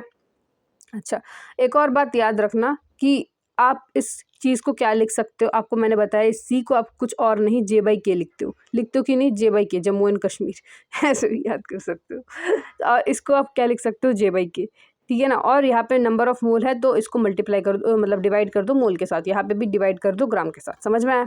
ठीक है, अब आगे बात कर लेते हैं कि अलग अलग मोशन में क्या क्या डिग्री ऑफ फ्रीडम होगी। ये वाला जो टर्म है ना दोस्त, ये कैलकुलेशन ऑफ गामा, जिसको कि आप डिग्री ऑफ फ्रीडम बोलते हो, तो डिग्री ऑफ फ्रीडम को समझना बहुत ही ज़्यादा इंपॉर्टेंट है, क्योंकि जब आप इसको समझ लोगे ना, ये ऐसे क्वेश्चन बहुत आते हैं दोस्त, क्वेश्चंस मतलब क्वेश्चन पेपर में, तो इसलिए इन चीज़ों को बहुत अच्छे से समझ लो। 3 टाइप के मोशन होते हैं, एक होता है ट्रांसलेशन मोशन, एक होता है रोटेशनल मोशन, एक होता है वाइब्रेशनल मोशन। इन तीनों के अलग अलग डिग्री ऑफ फ्रीडम होते हैं। इन चीज़ों को याद करना बहुत ज़्यादा ज़रूरी है, क्योंकि ऐसे क्वेश्चन आपको बहुत दिखते हैं, आपको प्रीवियस क्वेश्चन बहुत देखने को मिलेंगे। तो स्टार्ट करते हैं हम सबसे पहले ट्रांसलेशन मोशन का। देखो, ट्रांसलेशन मोशन का ना हमेशा डिग्री ऑफ फ्रीडम 3 होता है। क्या होता है? हमेशा डिग्री ऑफ फ्रीडम 3 होता है। ये चीज़ मैंने आगे भी एक्सप्लेन किया है आपको, मैंने जब आप गैसीय स्टेट पढ़ रहे थे। मैं वापस बता देती हूँ, इसका डिग्री ऑफ फ्रीडम हमेशा 3 होता है, जिसको कि आप 3/2 RT लिखते हो। सब में ना डिवाइड बाई 2 कर दो और RT ऐड कर दो, बस और कुछ नहीं। सबका एनर्जी वही होता है, 3/2 RT। रोटेशन का डिग्री ऑफ फ्रीडम क्या होता है? 2 होता है लीनियर के केस में दोस्त। नॉन लीनियर के केस में वो क्या होता है? 3 होता है। तो इसका मतलब क्या है? 2/2 RT रोटेशनल का लीनियर में और 3/2 RT नॉन लीनियर में। समझ में आया? वाइब्रेशनल का हमेशा याद रखना कि लीनियर के केस में 3n-5 होता है और नॉन लीनियर में 3n-6 होता है। मतलब 5 की को ऐड कर दो एक। देखो, यहाँ इस चीज़ को याद कैसे रखोगे? नॉन लीनियर एक बड़ा सा टर्म है, तो इसमें एक आपको ऐड करना है। यहाँ पे भी एक बड़ा सा टर्म है, तो नॉन लीनियर बड़ा है तो 5 में एक ऐड कर दिया आपने। समझ में आया? और इन चीज़ों में आपको RT लगानी है, ठीक है ना? यहाँ पे देखो डिवाइड बाई 2 RT है, पर यहाँ पे आपको डिवाइड नहीं करना 2 के साथ, यहाँ पे एज इट इज़ आपको RT लगाना है। समझ में? अब देखो कैसे करना है चीज़ों को। जब आपसे डायटोमिक मॉलिक्यूल, ट्राइएटोमिक मॉलिक्यूल, आपको ऐसे क्वेश्चन में आएंगे। आपको क्वेश्चन में ना ऐसे एटम्स दे दिए जाएंगे कि कितने एटम का मॉलिक्यूल है और उस पर किस तरह से आपको डिग्री ऑफ फ्रीडम वगैरह एनर्जी आपको अप्लाई करना है। कैसे करोगे? ध्यान रखना कि जब आपको डायटोमिक पूछा जाएगा तब आपको क्या करना है? एन के वैल्यूज़ को चेंज करना है। और आपको पता है कि वाइब्रेशनल के केस में आपको एन के वैल्यूज़ में दिख रहे हैं। मतलब आपको क्या करना है कि जब आपको डायटोमिक पूछ लिया जाए और आपको फिर टोटल एनर्जी पूछ लिया जाए, तो आपको क्या करना है? Total energy is nothing but, अब जब आपको टोटल एनर्जी पूछ लिया जाए तो इन तीनों को आपको ऐड करना है दोस्त। ये एनर्जी है तो 3/2 RT को ऐड करना है। फिर अगर आपको लीनियर दिया है तो 2/2 RT को ऐड करना है और यहाँ पे 3n-5 RT को ऐड करना है। और इस 3n की जगह आपको 2 लगाना है, n की जगह आपको 2 लगाना है, सो दैट आपको आपका आंसर मिल जाए। और नॉन लीनियर के केस में 3/2 RT को ऐड करना है विथ 3/2 RT के साथ और 3n-6 RT के साथ। एक बात याद रखना कि अगर आपको क्वेश्चन में हाई टेम्परेचर अगर आपको क्वेश्चन में गिवन है, तो हमेशा वाइब्रेशनल कंट्रीब्यूशन को आपको क्या करना है? इंक्लूड करना है। पर अगर आपको कभी क्वेश्चन में ये नहीं दिया हो तो आपको इसको इंक्लूड नहीं करना है। समझ में आया? अब एक और बात समझ लो कि जब आप इन पूरे टर्म का जब टोटल एनर्जी निकालते हो ना, ये टोटल एनर्जी कुछ और नहीं, हमारा चेंज इन इंटरनल एनर्जी होता है। क्या होता है? इसकी जो पूरी की पूरी टर्म जब आप ऐड करके आंसर लाओगे, वो हमारा कुछ और नहीं, चेंज इन इंटरनल एनर्जी होता है। और एक और बात, चेंज इन इंटरनल एनर्जी को हम क्या लिख सकते हैं? CV delta T. क्या लिख सकते हैं हम? CV delta T. समझ में आया? आगे बात कर लेते हैं। इस CV डेल्टा टी को अगर आप डेल्टा H में के भी फॉर्म में लिखते हो तो 2 टाइप के एनर्जी होते हैं ना दोस्त। एक होता है डेल्टा U, एक होता है डेल्टा H, जो कि आपको बोलते हैं, ये होता है इंटरनल एनर्जी, होता है एंथैल्पी। एंथैल्पी का फॉर्मूला क्या होता है? CP delta T. याद रखना इस चीज़ को। जब आपको change in internal energy at constant volume पूछ लिया जाए, तब आपको CV डेल्टा टी लिखना है। या फिर change in enthalpy at constant pressure पूछ लिया जाए, तब आपको क्या लिखना है? Delta CP delta T. और ये बात याद रखना, ये जो आपको CP और CV मिल रहा है ना दोस्त, ये कुछ और नहीं, हमारा गामा ही होता है। मतलब CP divide by CV is nothing but gamma. अब क्या है कि आपको कभी कभार, आपने मान लो कि डेल्टा U का वैल्यू निकाल दिया, मतलब इन सबको ऐड कर लिया, यही आपका डेल्टा U का वैल्यू है। और आपको पता है कि RT आपको लगाना पड़ता है, ठीक है ना? तो RT के टर्म्स में डेल्टा U का फॉर्मूला है। आपको अब अगर क्वेश्चन में डेल्टा CV पूछ लिया जाए, आपको पता है ये T आपको नीचे भेजना है और T कैंसिल हो जाएगा, तो यहाँ पे 3/2R हो जाएगा। तो CV की वैल्यू क्या हो जाएगी? 3/2R in terms of translation. अब इन टर्म्स ऑफ रोटेशनल क्या हो जाएगा? 3/2, अगर लीनियर नॉन लीनियर है तो। ऐसे चीज़ों को याद रखना है। एक और बात याद रखना है, जब आपको CV की वैल्यू मिल जाए दोस्त, तो अगर आपको मान लो कि क्वेश्चन में CP के टर्म्स में आपको आंसर लाना है या फिर डेल्टा H के टर्म्स में आपको आंसर लाना है, तो इस CV को आपको CP में कन्वर्ट करना है। कैसे करोगे? एक फॉर्मूला है दोस्त, क्या है? CP minus CV is equal to NR। याद रहेगा? अच्छा, जब आप इस चीज़ को मतलब कन्वर्ट कर लेते हो, मतलब आप, ये नंबर ऑफ मोल वाला N है, जब आप इसको कन्वर्ट कर लेते हो तो आपको CP की वैल्यू मिल जाती है। CP के थ्रू आप डेल्टा H की भी वैल्यू निकाल सकते हो, या फिर इस CP और CV को लेके आप गामा की भी वैल्यू निकाल सकते हो, जो कि हमारा कुछ और नहीं, डिग्री ऑफ फ्रीडम होता है। समझ में आया? आगे बात कर लेते हैं इसकी। हाँ, अब देखो आपने क्या किया, आपके पास अब मैंने एग्जांपल लिया डायटोमिक का। देखो अब आपके पास एक एग्जांपल है जिसके थ्रू आप चीज़ों को और अच्छे से समझ सकते हो। तो यहाँ पे आपसे मान लो कि क्वेश्चन में दिया है हाई टेम्परेचर, तो आपको तीनों के तीनों फॉर्मूलेस को लेने हैं, तीनों के तीनों मोशन को ऐड करना है। तीनों मोशन को आपने ऐड कर लिया 3/2 RT। और डायटोमिक है तो आपको पता ही है कि डायटोमिक मॉलिक्यूल्स क्या होते हैं, लीनियर ही होते हैं, वो कभी टूट मतलब बेंट नहीं हो सकते, क्योंकि वो दो ही एटम का बना है। तो चाहे वो हेट्रो एटम्स हो या फिर वो होमो एटम्स हो, वो क्या होते हैं, लीनियर ही होते हैं। तो ऑफकोर्स इसमें लीनियर का फॉर्मूला लगे, कौन सा, 3/2 RT का फॉर्मूला, फिर 2/2 RT का फॉर्मूला, फिर 3n- कौन सा वाला, लीनियर पूछा है ना, तो 3n-5 RT का। तो अगर आप 3n-5 लगाते हो तो 3 × 2 मतलब 6 - 5 दैट इज़ 1 RT। तो वही चीज़ इसका हमने यहाँ पे यूज़ किया। अब आप इन सारे काइनेटिक एनर्जीज़ को क्या करो, ऐड कर दो। इन सब के एनर्जी को जब आप ऐड करते हो ना, वही हमारा होता है डेल्टा यू की value, that is delta 7/2 RT। और यही 7/2 RT को आप क्या बोलते हो, यू। और आपको भी पता है कि अब इसमें से अगर आपको सी निकालना है तो आपको पता है कि सी में से इसको क्या करना है, इस पूरे टर्म को dt के साथ डिवाइड करना है, कर देना है। जब आप इसको डिवाइड करोगे तो आपको मिलेगा 7r/2। वैसे ही अब इसको आप cp के टर्म्स में अगर आपको चेंज करना है तो आपको मैंने बताया cp - cv = nr। तो उसका फॉर्मूला आप लगाओगे तो यहाँ पे इस तरफ शिफ्ट हो जाएगा और cv + r हो जाएगा, जहाँ पे कि आप cv आपने जो फाइंड आउट किया था उस यहाँ पे 7r/2 लिख के प्लस r करके 9r/2 कर सकते हो।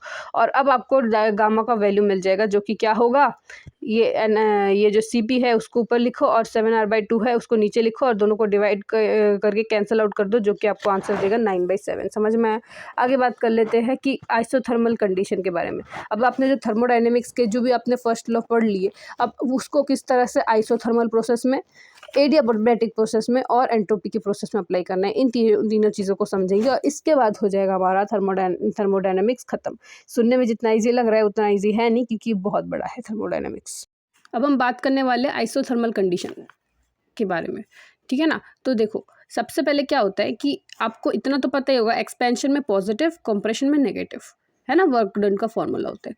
ये भी आपको पता है कि, अच्छा ये बात शायद आपको ना भी पता हो सकता है, जब हम पीवी के बीच में ग्राफ बनाते हैं ना, तो उसमें आपको एक साइक्लिक, आपको क्या दिखता है, साइक्लिक ग्राफ दिखता है, ठीक है ना। यहाँ पे आपको साइकिल देखने को मिल रहा है, एक ट्राइंगल देखने को मिल रहा है ना, तो मतलब ये साइक्लिक है, मतलब वो चीज़ वापस कंप्लीट होकर अपनी इनिशियल पोजीशन में जा रहा है। पर आपको भी पता है कि आपको वर्क डन जो होता है वो कभी भी ज़ीरो नहीं होता इन साइक्लिक प्रोसेस। तो ज़ीरो नहीं होता, तो इसका एक वैल्यू होता है जो क्या होता है, पीवी होता है कि नहीं। और इसको आप कैसे कैलकुलेट करोगे, इस पूरे का एरिया क्या होगा, हमारा वर्क डन होगा कि नहीं। अब आप में से बहुत बच्चों को ये सवाल होके उठेगा कि आपको ये जो वैल्यू लेनी है वो आपको पॉजिटिव में लेनी है, नेगेटिव में। देखो पीवी तो हर कोई लगा सकता है, पर उसके साइन में जाना बहुत मुश्किल है। और एक एक चीज़ आपको समझने के लिए आपको ये बात समझना होगा कि अगर ये जो रोटेशन है वो अगर क्लॉकवाइज की तरफ जाए तो वो नेगेटिव, एंटी क्लॉकवाइज जाए तो वो पॉजिटिव। समझ में आया। दो चीज़ें हैं, क्या बोलते हैं, दो ट्रिक्स है। एक ट्रिक है जिसके थ्रू आप इस चीज़ को समझ सकते हो। देखो इरिवर्सिबल प्रोसेस कब डोमिनेट करेगा और रिवर्सिबल प्रोसेस कब डोमिनेट करेगा, इस चीज़ को याद करने का एक ट्रिक बताऊंगी। और रिवर्सिबल और इरिवर्सिबल प्रोसेस में कौन सा वर्क डन क्या लगेगा, वो सब हम पीछे वाले चिट में बात करेंगे। अभी बस ये समझ लो कि एक्सपेंशन में क्या होता है, रिवर्सिबल डोमिनेट्स ओवर इरिवर्सिबल। इसका मतलब ये है दोस्त कि ना, जब अगर आप एक्सपेंशन करना चाहते हो ना, तो हमेशा याद रखना रिवर्सिबल ज़्यादा होगा इरिवर्सिबल से, और कॉम्प्रेशन में उसका वाइस वर्सा, मतलब irreversible is greater then irreversible. और इसको याद रखने का एक ट्रिक क्या है, एक्सपर्ट में RE मतलब R मतलब रिवर्सिबल, ई मतलब एक्सपेंशन, ऐसे याद कर सकते हो आप, ठीक है ना। एक्सपेंशन EX है ना, और रिवर्सिबल ई वाला, ऐसे आप याद करने के लिए मैंने ट्रिक बताया एक्सपर्ट। अच्छा अब बात कर लेते हैं कि क्यू इंटरनल एनर्जी ही क्यू। अब समझते हैं कि क्यों हम इंटरनल एनर्जी का इस्तेमाल, मतलब इंटरनल एनर्जी क्यों ज़ीरो रहती है, उस चीज़ को समझेंगे हम, कैसे इंटरनल एनर्जी ज़ीरो होता है और क्यों एंथैल्पी ज़ीरो हो जाता है, वो सब चीज़ों के बारे में हम समझेंगे। देखो क्या होता है ना दोस्त, जब आइसोथर्मल कंडीशन होता है ना, हम आइसोथर्मल कंडीशन के बारे में बात कर रहे हैं, और आपको पता है कि आइसोथर्मल कंडीशन में टेम्परेचर कॉन्स्टेंट होता है, क्यों होता है, क्योंकि चेंज इन टेम्परेचर क्या हो जाता है, ज़ीरो होता है। समझ में आया। अब चेंज इन टेम्परेचर अगर ज़ीरो है, तो अगर आप इस पर्टिकुलर आइडियल गैस इक्वेशन को अगर आप कांस्टेंट मान लो, आपको पता है कि ये जो nRT है, अब ये पूरा का पूरा टर्म कांस्टेंट है। क्यों कांस्टेंट है? क्योंकि n तो कांस्टेंट होता है, ये r भी कांस्टेंट होता है और t को भी आपने कांस्टेंट कर दिया आइसोथर्मल कंडीशन लगा के। इसका मतलब क्या है कि जो पूरा PV वाला टर्म है वो पूरा क्या है? कांस्टेंट है। तो इसका पूरा चेंज क्या हो जाएगा? जो चीज़ कांस्टेंट होता है उसका चेंज क्या होता है? 0 होता है। तो PV का चेंज क्या होगा? 0 होगा। अगर PV का चेंज 0 है तो ये P1V1 is equal to P2V2 बोलने की ज़रूरत है? नहीं बोलने की ज़रूरत है। जो चीज़ कांस्टेंट होता है उसका P1V1 P2V2 के इक्वल हो जाता है। अच्छा, और आपको ये पता है कि आइसोथर्मल कंडीशन में अगर डेल्टा यू की वैल्यू अगर 0 है, मतलब इंटरनल एनर्जी की वैल्यू 0 है, तो डेल्टा एच की वैल्यू क्या होगी? 0 होगी। क्यों होगी? क्योंकि यू की वैल्यू 0, पीवी की वैल्यू 0, दोनों की वैल्यू 0, तो डेल्टा एच की वैल्यू 0। अब बात कर लेते हैं रियल गैस के बारे में। अब तक हमने आइडल गैस पढ़ा, रियल गैस का भी थोड़ा सा समझ लो, फिर हम पहुँचेंगे रिवर्सिबल और इरिवर्सिबल को पढ़ने के लिए, ठीक है ना, जो हमने पहले पढ़ा था। तो अब समझ लेते हैं कि रियल गैस में क्या होता है, ठीक है ना। जब टेम्परेचर कांस्टेंट होता है ना दोस्त, ठीक है ना, तब ना फेज चेंज होता है दोस्त, और उसके चलते ना यू की वैल्यू 0 नहीं होती। हमने आइडियल गैस में जो पढ़ा था ना यू की वैल्यू 0, इसलिए याद रखना आपको स्टेटमेंट फॉर्म में भी ये क्वेश्चन आ सकता है कि इंटरनल एनर्जी 0 कब हो। रियल गैस में यू की वैल्यू क्या होती है? 0, नॉन ज़ीरो, और आइडियल गैस में यू की वैल्यू 0 होती है। अगर क्वेश्चन में ऐसे पूछा गया आपसे कि इंटरनल एनर्जी क्या हमेशा 0 रहती है? जब आइसोथर्मल कंडीशन अगर हो, तो क्या internal energy is always 0? Then your answer will be no. And if they ask की why, then you must also know the reason behind it, और उसी रीज़न के बारे में हम थोड़ी अभी बात करेंगे, ठीक है ना। तो रियल गैस में क्या होता है ना दोस्त, फेस चेंज होता है।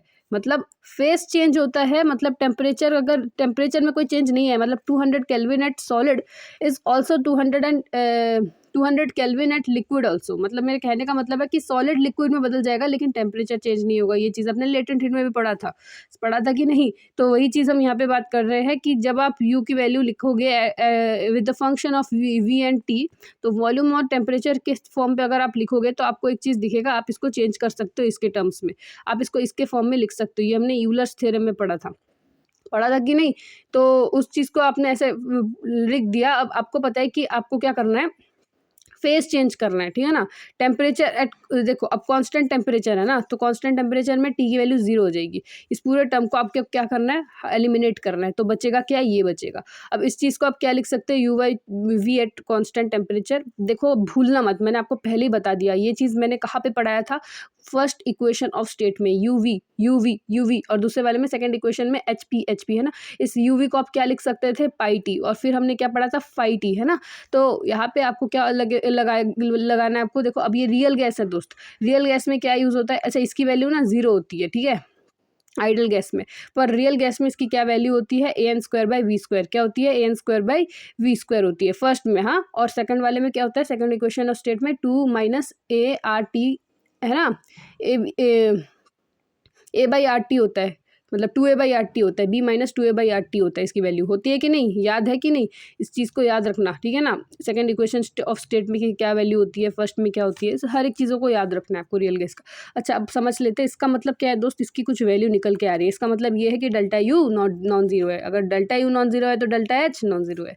अब बात कर लेते हैं कि वर्क डन जब आइसोथर्मल कंडीशन होता है तो क्या होता है। तो देखो जब आइसोथर्मल कंडीशन होता है ना, अभी मैंने बताया 2 टाइप के कंडीशंस आपको देखने को मिलेगा कि एक रिवर्सिबल, एक इरिवर्सिबल। क्वेश्चन में आपको दिया जाएगा, अगर रिवर्सिबल पूछा जाए, देखो आपको एज इट इज दिया जाएगा in isothermal reversible condition, in isothermal irreversible condition, या फिर इस इरिवर्सिबल की जगह ये भी बोल सकते हैं if the pressure is constant, तो भी वो इरिवर्सिबल का कंडीशन होता है। वैसे तो ज़्यादा पूछते नहीं है इरिवर्सिबल के बारे में, पर कभी कभार आपको प्रेशर कांस्टेंट बोल के दिया जाता है क्वेश्चन, तो उस तरह से आपको बट इसमें रिवर्सिबल दिया जाएगा, ठीक है ना। इसमें आपको बस एक फॉर्मूला याद रखना है, कौन सा, एक फॉर्मूला, कुछ और नहीं, W is equal to -nRT ln V2/V1। ये मतलब बाइबल है इस पूरे चैप्टर का, क्योंकि ये जो चीज़ है ना दोस्त, ये बहुत बच्चे को, मतलब बहुत बार क्वेश्चन आता है और बहुत बच्चे ना इसी में कंफ्यूज हो जाते हैं कि ये वाला फॉर्मूला लगा या PV वाला फॉर्मूला लगा। इसलिए याद रखना, बहुत बच्चों को कन्फ्यूजन होती है, वो ये वाला भी डाल के आ जाते गलती से, पता नहीं कहाँ से पी निकाल के लाते, पर मैं बता रही हूँ।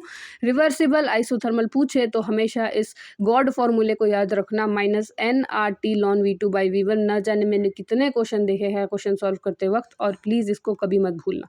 अब याद रखना कि ये जो माइनस है ना, -nRT, ये माइनस चाहे वो एक्सपेंशन हो, कॉम्प्रेशन हो, कुछ भी हो, हमेशा वो नेगेटिव ही रहेगा। क्या बोला मैंने? This sign will not get change even in compression as well as in expansion. समझ में आया? वर्क डन की वैल्यू चेंज होती है ना पीवी वाला, तो वो चेंज नहीं होगा, ये भी याद रखना। अच्छा, अगर प्रेशर कांस्टेंट रहा तो ये वाला फॉर्मूला मत लगाना।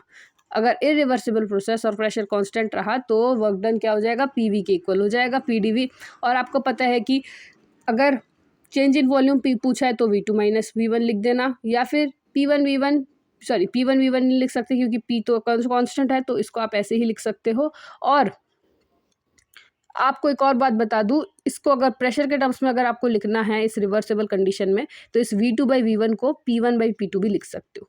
समझ में आया? क्या? P1/P2, हाँ, इसका उल्टा, क्योंकि P और V का इन्वर्स रिलेशन होता है दोस्त। समझ में आया? अब आगे बात कर लेते हैं हम लोग किसकी? Work done in adiabatic condition. हमने अब क्या पढ़ा था इससे पहले? आइसोथर्मल। फिर हम क्या पढ़ेंगे? एडियाबैटिक। इसके बाद हम क्या पढ़ेंगे? एंट्रोपी। एंट्रोपी को पढ़ने से पहले थोड़ा सा हम जूल्स थॉमसन एक्सपेंशन पढ़ेंगे, और फिर हम एडियाबैटिक की ओर बढ़ेंगे, और एक कार्नोट साइकिल पढ़ लेंगे, ठीक है ना। थोड़ा सा इन दोनों को पढ़ने के बाद थोड़ा सा सब्र करो, फिर हम अच्छी चीज़ों को पढ़ेंगे, ठीक है। तो चलो बात कर लेते हैं कि एडियाबैटिक कंडीशन में क्या होता है। एडियाबैटिक कंडीशन का मतलब आपको भी पता है कि ये हीट जो होती है वो क्या होती है? ज़ीरो हो जाती है। अगर हीट ज़ीरो है मतलब क्यू की वैल्यू क्या है? ज़ीरो है।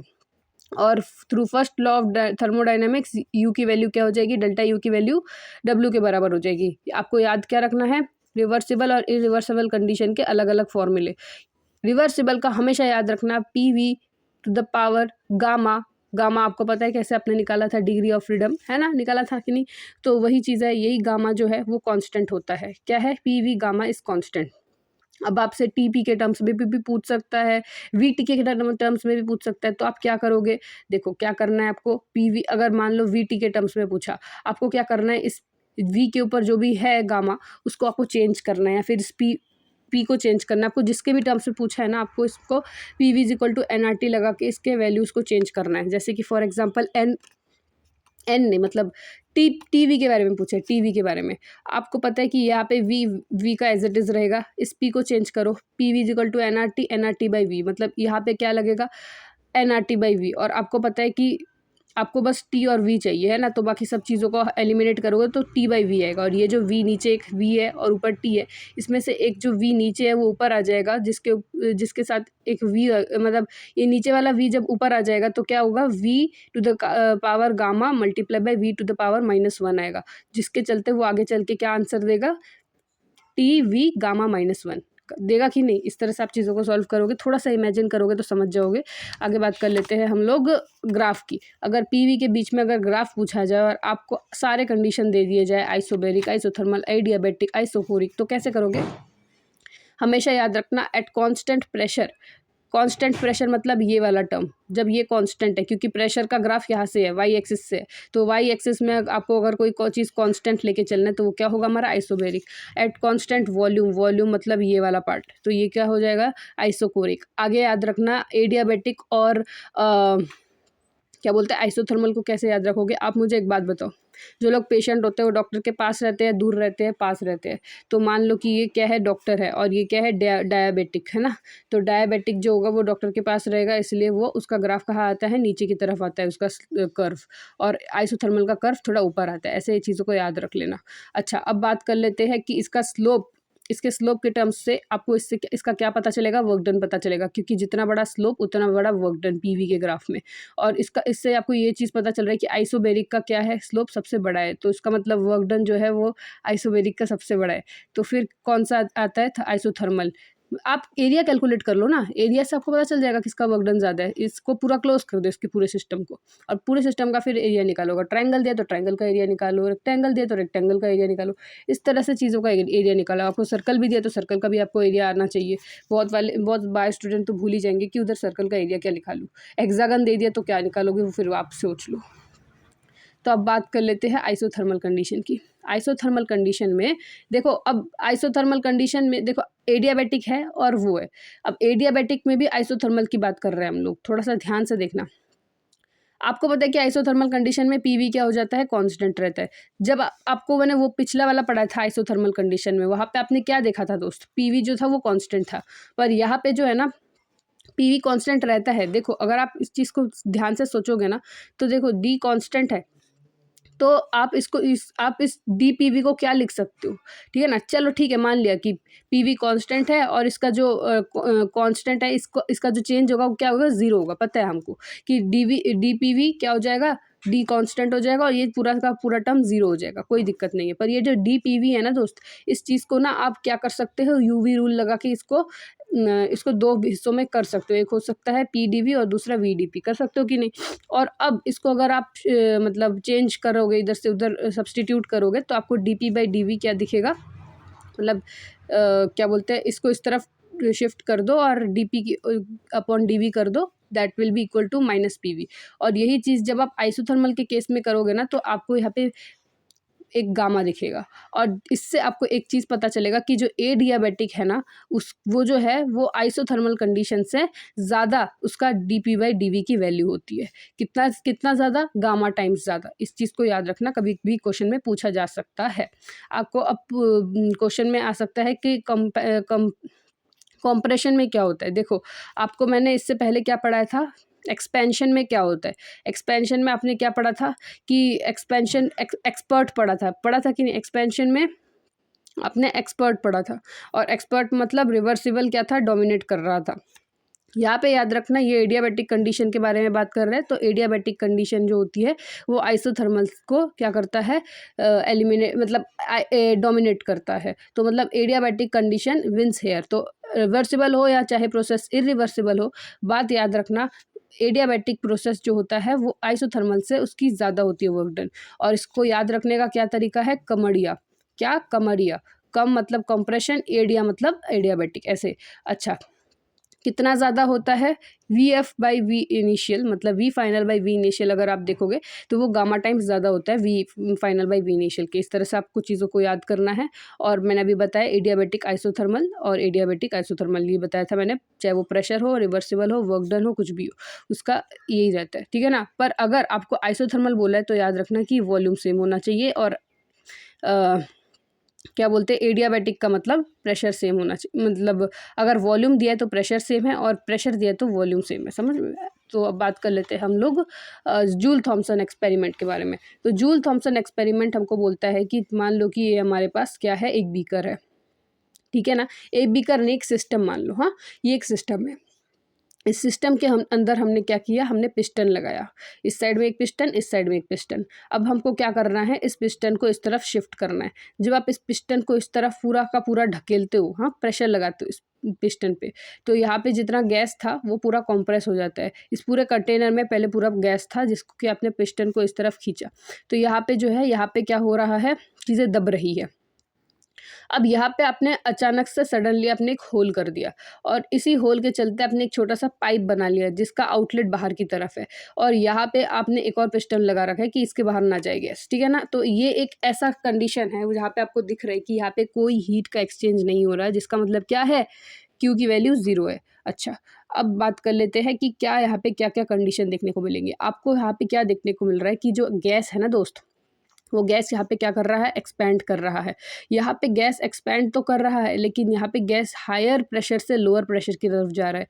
समझ में आ रहा है आपको। और आपको पता है कि हायर प्रेशर से लोअर प्रेशर की तरफ अगर जा रहा है तो डेल्टा P की वैल्यू क्या होगी, नेगेटिव होगी। तो प्रेशर यहाँ पे क्या हो जाएगा, नेगेटिव होगा। हमेशा याद रखना, pressure will always be negative in Joule Thomson experiment, हमेशा याद रखना इस चीज़ को। अच्छा, और फिर यहाँ पे क्या हो रहा है, गैस क्या हो रहा है, ठंडा हो रहा है, गर्म हो रहा है। ऑफ कोर्स अब गैस को बहुत ज़्यादा अच्छा हवा मिल रहा है यहाँ से निकलने के बाद, कूल हवा मिल रहा है, तो फिर ऑफ कोर्स गैस कूलर रहेगा, क्योंकि यहाँ पे प्रेशर लग रहा था, और उस प्रेशर के चलते यहाँ पे आप उस प्रेशर को, यहाँ पे प्रेशर जो है वो थोड़ा सा रिलीज़ हुआ, और उसके चलते यहाँ पे क्या मिल रहा है, गैस को ठंडक मिल रही है। यहाँ पे क्या हो रहा है, गैस कूल हो रहा है, क्योंकि हायर प्रेशर से लो प्रेशर की तरफ जा रही है चीज़ें। आगे बात कर लेते हैं हम लोग कि यहाँ पे देखो आइसोएंथैल्पिक प्रोसेस बोला गया है। देखो delta H is equal to 0, इसके पीछे का क्या कारण है, इसको समझ लेते हैं। देखो, अब आपने इसको समझने के लिए आपको कहाँ पे जाना पड़ेगा, फर्स्ट लॉ ऑफ थर्मोडायनेमिक्स वाले पार्ट में जाना पड़ेगा। आपको भी पता है कि फर्स्ट लॉ ऑफ थर्मोडायनेमिक्स का मतलब है delta U is equal to Q plus W। अभी आपको बताया जस्ट नाउ कि ये एडियाबेटिक कंडीशन है, जिसका मतलब Q की वैल्यू 0, तो delta U is nothing but W. अच्छा, अब डेल्टा यू को आप क्या लिख सकते हो, U2 माइनस U1, और डब्ल्यू को क्या लिख सकते हो, P1 V1 minus P2 V2 लिख सकते हो कि नहीं। अब ऐसा मत बोलना कि मेरे को नहीं पता, ऐसा नहीं बोल सकते, क्योंकि P1 V1 P2 V2 को आपको लिखना पड़ेगा, ठीक है ना, क्योंकि यहाँ पे प्रेशर भी चेंज हो रहा है और वॉल्यूम भी चेंज हो रहा है कि नहीं। हाँ, अब देखो, आपने इस तरफ शिफ्ट कर दिया और आपको लास्ट में क्या वैल्यू मिली, U2 plus P2 V2 is equal to P1 V1 plus U1। और इसका मतलब क्या है दोस्त, इस पूरे टर्म का मतलब क्या है, आपको भी पता है कि pressure work done plus internal energy क्या होता है, एंथैल्पी होता है कि नहीं। और अगर 2 के बारे में बात कर रहे हैं तो एंथैल्पी ऑफ 2, और यहाँ पे 1 के बारे में बात कर रहे हैं तो एंथैल्पी ऑफ 1। इसका मतलब क्या है, enthalpy of 2 is equal to enthalpy of 1, it means change in enthalpy is 0। इसका मतलब क्या है, ये क्या है, आइसोएंथैल्पिक प्रोसेस। समझ में आया। अच्छा, अब आपको कुछ फॉर्मूलेज है वो आपको ऐसे गांठ बांध के याद करना है। कैसे, अच्छा, एक एक चीज़ याद रखना है, एक एक चीज़, ठीक है ना। देखो, शुरुआत में आपको ट्रिक बताऊंगी दोस्त, टेंशन मत लो, ट्रिक बताऊंगी ज़रूर, बट आपको याद रखने का काम तो आपका है दोस्त। अब मैं कुछ कर नहीं सकती, तो ट्रिक याद कर लो, ठीक है ना। देखो, वो गाना सुना है आपने, टिप टिप, तो टिप टिप बरसा पानी, तो उसका मतलब क्या है, टिप, ठीक है ना। तो टिप वाला वर्ड आपको याद रखना है और बस आपका पूरा हो जाएगा फॉर्मूला तैयार। आपको बस एक बात याद रखना है कि जो जूल थॉमसन एक्सपेरिमेंट है ना, उसको आप म्यू जेटी के टर्म्स में क्या करते हो, रिप्रेजेंट करते हो, ठीक है ना। इसको रिप्रेजेंट करने का तरीका क्या है, म्यू जेटी, ठीक है ना। इसका मतलब क्या है, जूल थॉमसन एक्सपेरिमेंट, इसको क्या बोलते हो आप, जूल थॉमसन, जिसको क्या आप म्यू जेटी से रिप्रेजेंट करते हो। और इसका फॉर्मूला क्या है, tip, that is delta T by delta P, ठीक है ना, समझ में आया। अब इसे टेम्परेचर टी बाई पी के टर्म्स में अगर आप चीज़ों को याद रखोगे तो आपको पूरा का पूरा फॉर्मूला याद हो जाएगा। कैसे, मैं इस फॉर्मूले इसको इधर से उधर से उधर से उधर लेके जाऊंगी, ध्यान से देखना। और 2 फॉर्मूले आपको याद करना है, एक है टिप और दूसरा क्या है, आपको पता है ना, समुद्र में सीपियाँ होती हैं, सीपियाँ होती है कि नहीं। उस सीपियों को लेने के लिए आपको क्या करना पड़ता है, आपको ढूंढना पड़ता है, मतलब आपको फाइट करना पड़ता है, आपको खुद से फाइट करना पड़ता है उस सीपियों को, क्योंकि इतना आसान नहीं है सीपियों को ढूंढना। तो उन्हीं सीपियों को ढूंढने के लिए आपको क्या करना है, फाइट करना पड़ेगा। तो यही आपके पास एक फॉर्मूला है, फाइटी बाई सीपी, मतलब फाइट करो सीपी को पाने के लिए। तो माइनस याद रखना, कभी कभार क्वेश्चन में ऐसे माइनस के टर्म्स में भी आपको कन्फ्यूजन कर दिया जा सकता है। आपको पूरा फॉर्मूला याद रहेगा पर आपको माइनस का साइन लगाना आप भूल सकते हो, तो इसलिए याद रखना phi T by C P. तो आपको 2 फॉर्मूले याद रखने हैं और एक टर्म याद रखना है, जूल थॉमसन कोफिशिएंट को आप किससे रिप्रेजेंट करते हो, म्यू जे टी से। 2 फॉर्मूले क्या है, एक है टिप टिप बरसा पानी और दूसरा क्या है, phi T by C P. अब पानी बरसने के बाद सी पी ओ को ढूंढो फाइट करके, इस तरह से भी आप चीज़ों को याद रख सकते हो। अब इन दोनों चीज़ों को अगर आपने याद रख लिया दोस्त, अब आपका पूरा काम हो जाएगा आसान। क्यों हो जाएगा आसान, क्योंकि आगे की बाकी सारी चीज़ें आपने पढ़ रखी है अपने लाइफ में। कैसे, अब देखो, इस फाइट ये जो चीज़ है ना, इस चीज़ को आप क्या लिख सकते हो, क्या लिख सकते हो आप मुझे बताओ। मैंने अभी बताया इस चीज़ को आप टिप लिख सकते हो, तो इस चीज़ को आपको जो भी आपने दोनों फॉर्मूलेज लिखे, उन दोनों फॉर्मूलेज का मतलब क्या है, वो दोनों एक दूसरे के क्या हो जाएंगे, भाई भाई हो जाएंगे। मतलब अब ऑफ कोर्स, अब म्यू जेटी को आप टीपी भी लिख सकते हो और म्यू जेटी को आप phi T by C P भी लिख सकते हो। तो दोनों को आपने क्या कर दिया, इक्वल। तो इसका मतलब क्या है कि phi T by C P is equal to tip, obviously, ठीक है ना। तो अगर equation is 1 is equal to equation 2, तो then equation 3 will be always equal to equation 2, है ना। तो ये वही चीज़ है दोस्त, मतलब ये अगर इसके इक्वल है, ये इसके इक्वल है, तो ये इसके इक्वल क्यों नहीं होगा, वही चीज़ बता रही हूँ, ठीक है ना। अब इस चीज़ को भी आप लिख सकते हो, आपको मैं अलग अलग पॉसिबल फार्मूलाज बता रही हूँ, समझ में आ रहा है आपको। आपको क्या करना है, मोल्ड करके उसके आंसर्स निकालने हैं, समझ में आ रहा है। अच्छा देखो, अब इसको अगर आप शफल कर देते हो, सी पी को इस तरफ और इस फाई टी की जगह पे आप यहाँ पे डेल पी लगा देते हो, मतलब ये, तो इसका भी एक फार्मूला बन गया कि नहीं। अब अगर थोड़ा सा ध्यान से देखोगे, थोड़ा सा, अगर आपने थोड़ा सा भी ध्यान से देखा ना, तो आपको एक चीज़ दिखेगा दोस्त।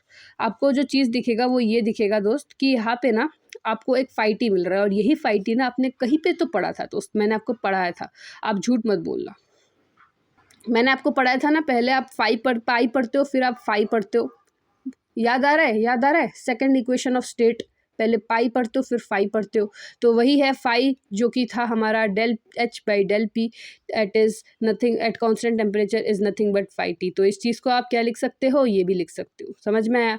और देखो यहाँ पे क्या हो रहा है, डेल्टा एच और delta P eight constant temperature, हम और सी पी को आप क्या लिख सकते हो, देखो अब डेल्टा एच आपको पता है, यहाँ पे भी as it is delta H लगाना है, और आपको पता है कि सी पी लिखा हुआ है, तो यहाँ पे आपको उसको एज अ कांस्टेंट प्रेशर लेना है। जहाँ पे पी हो गया, एच हो गया, तो बचा क्या, टी बचा, तो आपको यहाँ पे क्या लिखना है, टी लिखना है। यहाँ पे पी अंदर, टी बाहर, यहाँ पे टी बाहर, पी बाहर, टी अंदर। समझ में आया?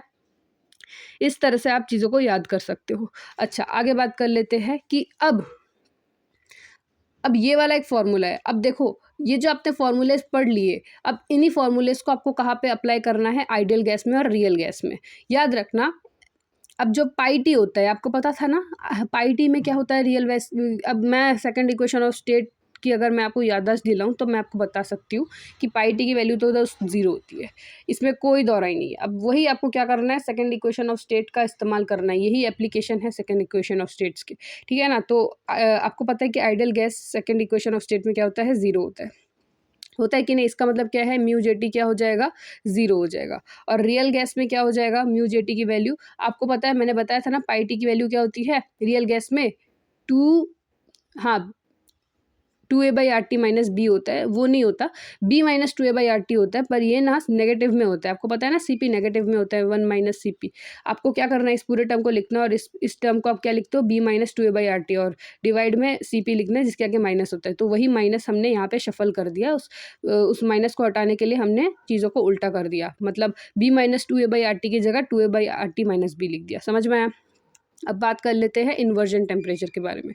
देखो, जब इन्वर्जन टेम्परेचर एक ऐसा टेम्परेचर होता है जब म्यू जेटी की वैल्यू ज़ीरो हो जाती है, और म्यू जेटी की वैल्यू तब कब ज़ीरो होती है, जब वो आइडियल गैस का कंडीशन दिखाए। इसका मतलब क्या है दोस्त, इसका मतलब ये है दोस्त कि जो टी आई होता है, इन्वर्जन टेम्परेचर होता है, उसकी वैल्यू क्या हो जाएगी, मतलब ये पूरा टर्म अगर जीरो हो गया तो ये CP ऊपर चला गया, वो भी जीरो हो गया, तो अब बी इस तरफ शफल हो जाएगा, be that will be equal to 2a/RT, और इसमें भी टी को इस तरफ शफल कर दो और बी को इस तरफ कर दो, तो क्या आंसर बचेगा, 2a/RB। और ये 2a/RB क्या होता है, हमारा इन्वर्जन टेम्परेचर होता है। समझ में आया? अच्छा, अब बात कर लेते हैं कि देखो, अब म्यू जेटी ना आपको कभी भी क्वेश्चन में, जब आपको स्टेटमेंट में पढ़ना पड़ेगा ना, तब आप चीज़ों को देखोगे कि ना, कि जो आपके पास जूल थॉम्सन एक्सपेरिमेंट है ना, उसमें आपको बोलेंगे joule Thompson coefficient is shows always heating, shows same temperature, shows मतलब हमेशा हीट ही होता है, उसकी टेम्परेचर हमेशा हाई ही रहता है, वो हमेशा हीटिंग ही शो करता है। ऐसे अगर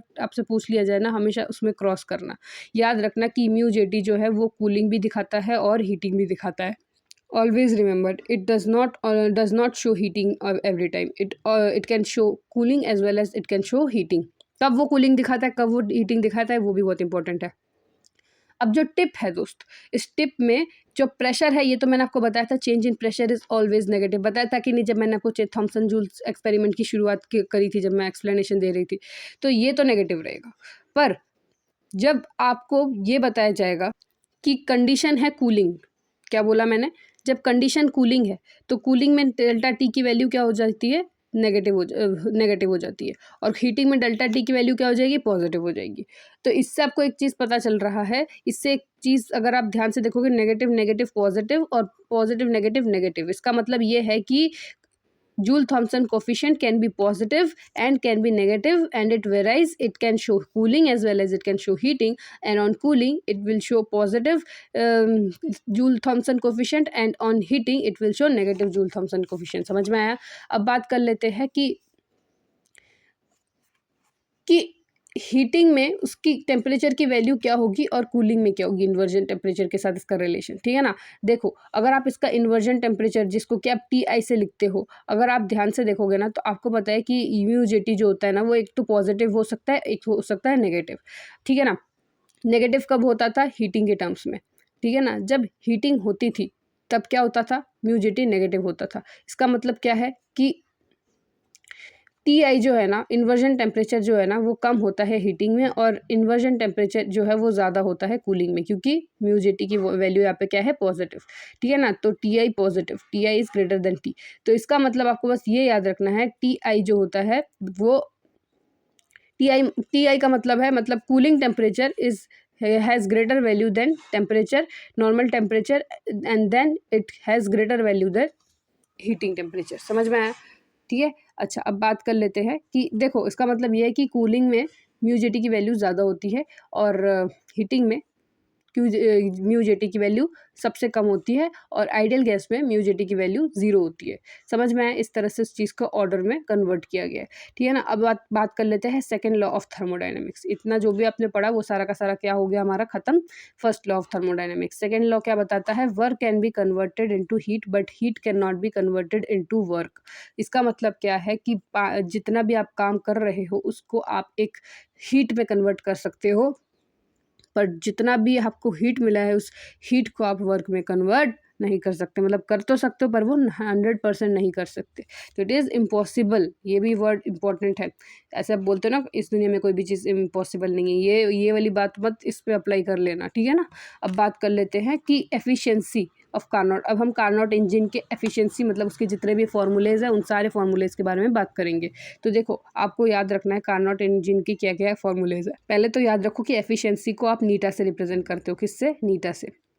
अब नीटा को आपको हमेशा याद रखना, एफिशिएंसी मतलब कितना निकल के आ रहा है डिवाइडेड बाय कितना डाला है।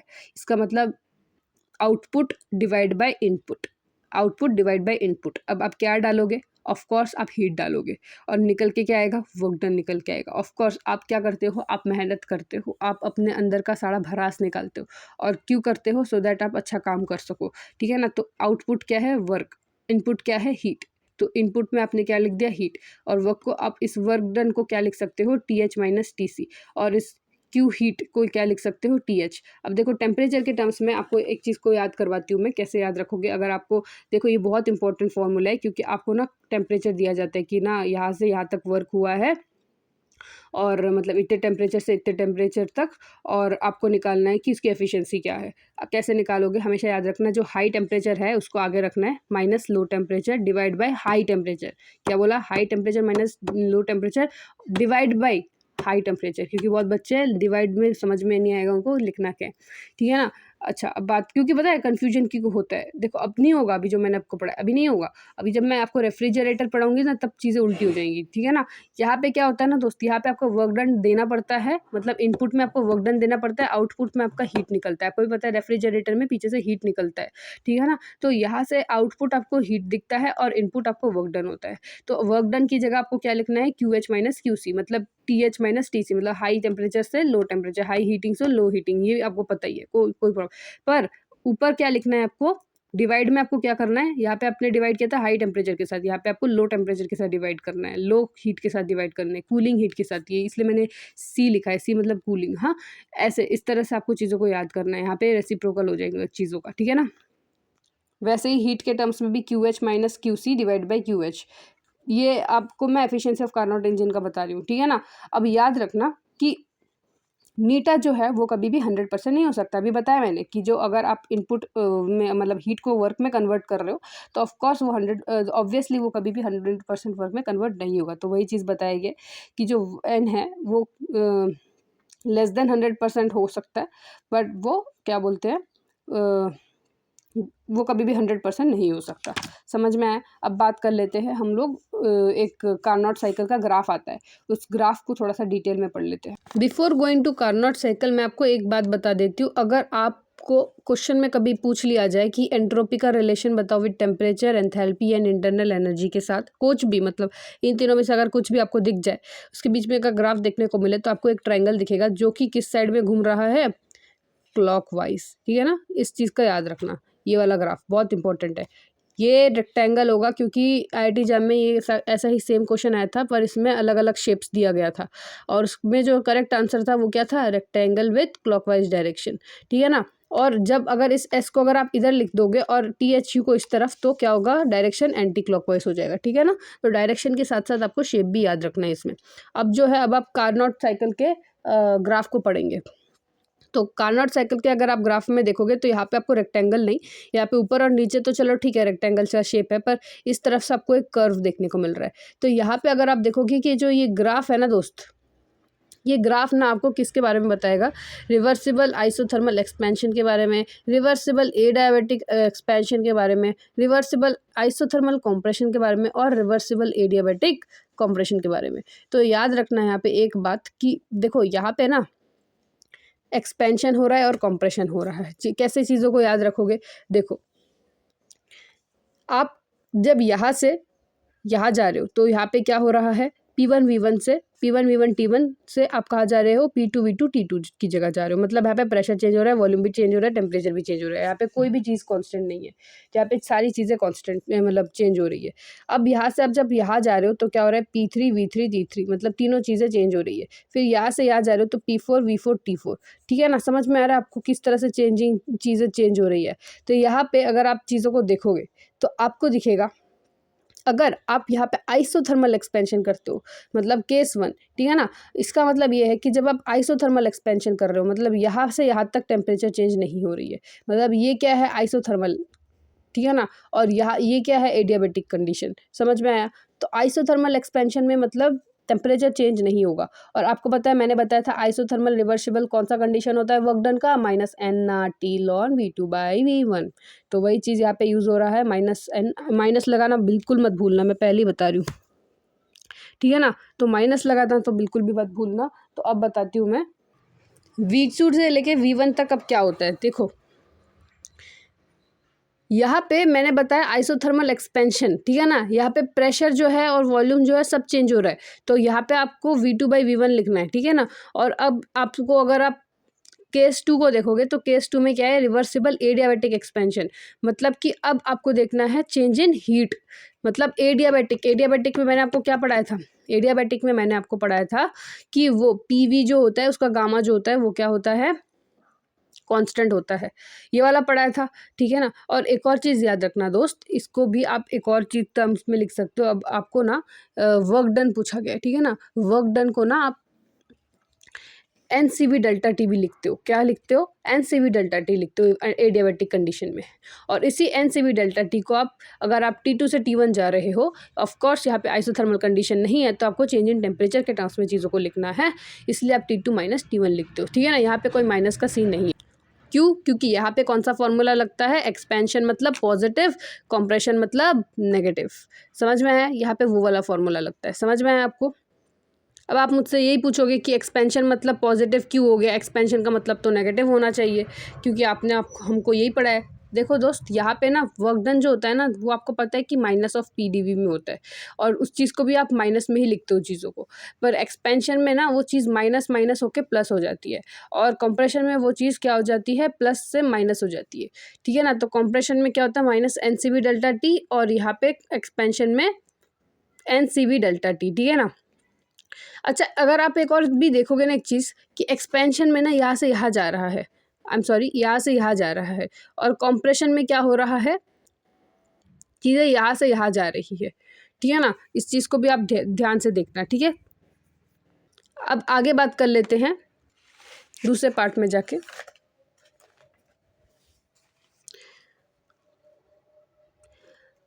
सारे के सारे जितने भी अपने एंट्रोपी रिलेटिव टर्म्स पढ़ने हैं वो सारे इस शीट में पढ़ने हैं, ठीक है ना। तो उस चीज़ के बारे में बात कर लेते हैं अब हम, all entropy related terms in one sheets. अब देखो जितना भी एंट्रोपी है, देखो अब वो जो आपने कार्नोट इंजन बनाया था ना उसका जो टोटल आंसर आएगा ना, इस चीज़ को याद रखना, NR ln V2/V1 times of multiply by T hot minus T cold.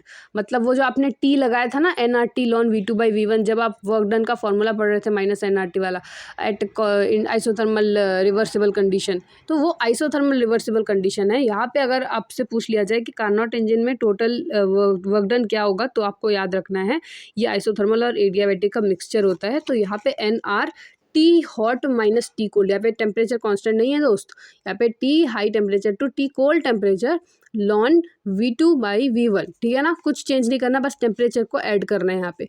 अच्छा, अब एंट्रोपी से रिलेटेड हम बातें करते हैं। देखो एंट्रोपी में ना, एंट्रोपी का मतलब होता है रैंडमनेस, ठीक है ना। जितना ज़्यादा रैंडमनेस उतना ज़्यादा मतलब जितना ज़्यादा डिग्री ऑफ रैंडमनेस उतना ज़्यादा एंट्रोपी। रैंडमनेस मतलब चीज़ें कितनी फैली हुई है। आपको पता है सॉलिड लिक्विड गैस में चीज़ें सबसे ज़्यादा फैली किस में है, पार्टिकल्स गैस में, फिर क्या है लिक्विड में, फिर सॉलिड में। इसको एक्सप्लेन करने की मुझे कोई ज़रूरत है नहीं। अब आगे चलते हैं कि एंट्रोपी में आपको ना एक चीज़ पढ़ना है, जिसमें कि आपको ना डेल्टा NG की वैल्यूज़ के टर्म्स में ना आपको पूछ लिया जा सकता है कि एंट्रोपी किसकी ज़्यादा है। आपको एक बात याद रखना है कि डेल्टा S जो होता है ना, वो चेंज इन मतलब इसको चेंज इन मोल्स भी बोलते हैं, जिसको कि आप डेल्टा एन जी से रिप्रेजेंट करते हो। तो याद रखना कि change in mole of gas phase, याद रखना गैस फेज, आपको रिएक्शंस दे दिए जाएंगे, उस रिएक्शन में जो भी गैस फेज में रहेंगे ना, उनका प्रोडक्ट माइनस ऑफ, मतलब उसका जो कोफिशिएंट है उस गैस फेज वाले रिएक्शन में, उस कोफिशिएंट को पहले एक काम करना, देखना कि वो रिएक्शन बैलेंस्ड है कि नहीं। पहले बैलेंस करना है, आपका पहला स्टेप बैलेंस रिएक्शन देखने की, क्या वो रिएक्शन बैलेंस है कि नहीं। अगर बैलेंस है फिर आपको क्या करना है, उसमें से गैस वाले ब्रैकेट में जो भी है उन सबको फाइंड आउट करना है, ठीक है ना। अब आपको गैस वाले फाइंड आउट करने के बाद आपको उस गैस वाले का जितना भी आगे कोफिशिएंट लिखा हुआ है प्रोडक्ट का, माइनस करना है रिएक्टेंट के कोफिशिएंट के साथ। समझ में आया। और अगर आपको वैल्यू पॉजिटिव दिखती है तो इसका मतलब क्या है, एंट्रोपी भी पॉजिटिव। तो entropy is directly proportional to delta N G. तो वही बताया, delta N G is nothing but N G of product minus N G of reactant, number of mole of gases product minus number of mole of gases reactants. अच्छा, अब बात कर लेते हैं कि डेल्टा एस जो होता है अगर पॉजिटिव है तो इसका मतलब क्या है, एंट्रोपी ज़्यादा है। समझ में आया। अब बात कर लेते हैं कि इस रिएक्शन में एंट्रोपी डेल्टा एच क्या हो रहा है। देखो, अगर आप चीज़ों को देखोगे ना तो यहाँ पे आपको दिखेगा एच, और एच क्या बन रहा है, H2 बन रहा है। और आपको पता है कि H2 जो गैस है, यहाँ पे अगर आप चीज़ों को देखोगे तो H2 क्या है, एक गैस है, और ये H और ये गैस H जो है ये अपने कौन से स्टेट में है, ये अपने अलग ही स्टेट में है, ये अपने एटॉमिक स्टेट में है। अब ये एक मॉलिक्यूलर स्टेट में आ चुकी है, जो कि गैस के स्टेट में आ चुकी है। अगर आप ध्यान से देखोगे ना तो आपको दिखेगा कि जो एंट्रोपी है वो क्या है, पॉजिटिव है। डेल्टा एन जी की वैल्यू क्या है, यहाँ पे गैस है तो डेल्टा एन जी की वैल्यू पॉजिटिव है, तो मतलब डेल्टा एंट्रोपी की वैल्यू क्या है, ज़्यादा है। पर आपको भी पता है कि यहाँ पे क्या होता है, H2 गैस का फॉर्मेशन होता है। तो H2 गैस का फॉर्मेशन हो रहा है, मतलब यहाँ पे क्या हो रहा है, यहाँ पे डेल्टा H क्या हो रहा है, नेगेटिव हो रहा है, क्योंकि यहाँ पे रिलीज हो रही है हीट। और यहाँ पे क्या हो रहा है, H2 से H+ हो रहा है, और ये क्या है, हमको करवाना पड़ रहा है। और ये क्या है, एक नॉन स्पॉन्टेनियस प्रोसेस है, ठीक है ना। क्यों नॉन स्पॉन्टेनियस है, क्योंकि इसमें डेल्टा एन जी की वैल्यू -1 है, क्योंकि प्रोडक्ट तो 0 है और रिएक्टेंट -1 है। तो इससे आपको डेल्टा एन जी की वैल्यू 0 और नॉन स्पॉन्टेनियस प्रोसेस दिखेगा, जहाँ पे भी कि डेल्टा एच की वैल्यू क्या हो जाएगी, पॉजिटिव हो जाएगी।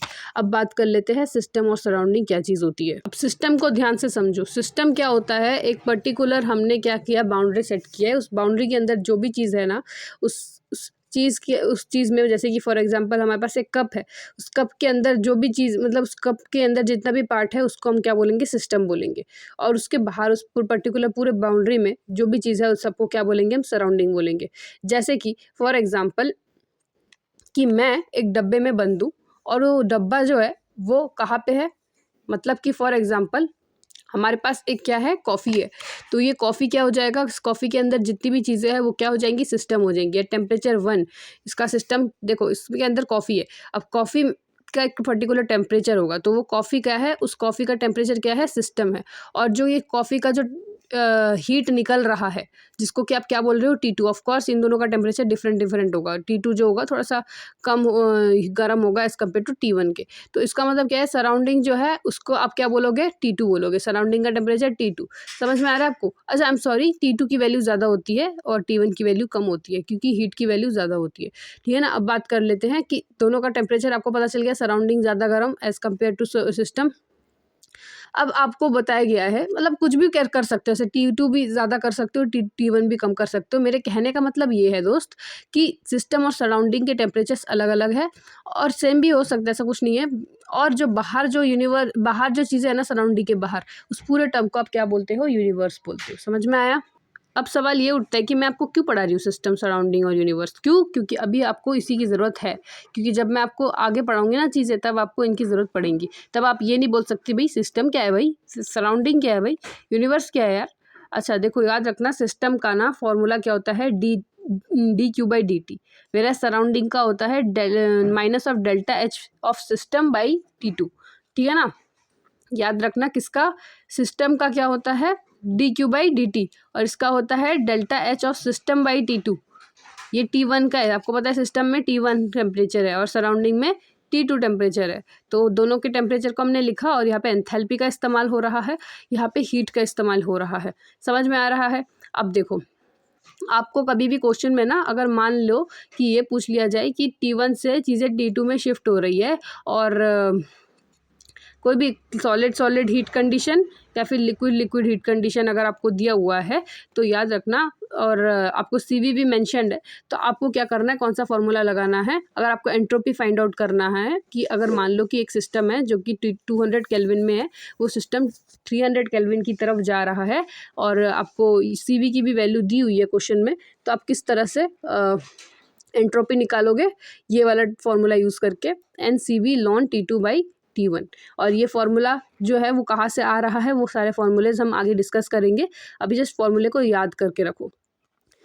तो अब बात कर लेते हैं entropy change for ideal gas के बारे में, ठीक है ना। अब किसी भी आइडियल गैस में एंट्रोपी चेंज के फॉर्मूलेज क्या क्या होते हैं, ये फॉर्मूला तो आपको चाहे कुछ भी हो आपको याद करना ही है। अब देखो, अगर CV के टर्म्स में अगर आपसे पूछ लिया गया, मतलब आपको पूछ लिया गया कि एंट्रोपी एट कांस्टेंट वॉल्यूम, तो आपको कौन सा फॉर्मूला याद करना है, NCV ln T2/T1 plus NR ln V2/V1, NCV ln T2/T1 plus NR ln V2/। देखो, जिस चीज़ को आपको याद करना है वही चीज़ मैं आपको याद करवा रही हूँ, समझ में आ रहा है आपको। जो चीज़ आपको थ्योरी समझना है उसका थ्योरी भी समझा रही हूँ मैं आपको, ठीक है ना। जो चीज़ याद करना है उसको याद ही करना है, उसका कोई ऑप्शन नहीं है दोस्त, ठीक है ना। आप एक केमिस्ट्री स्टूडेंट हो, that is in between physics and biology, तो आपको वही देख के चीज़ों को समझना है, ठीक है।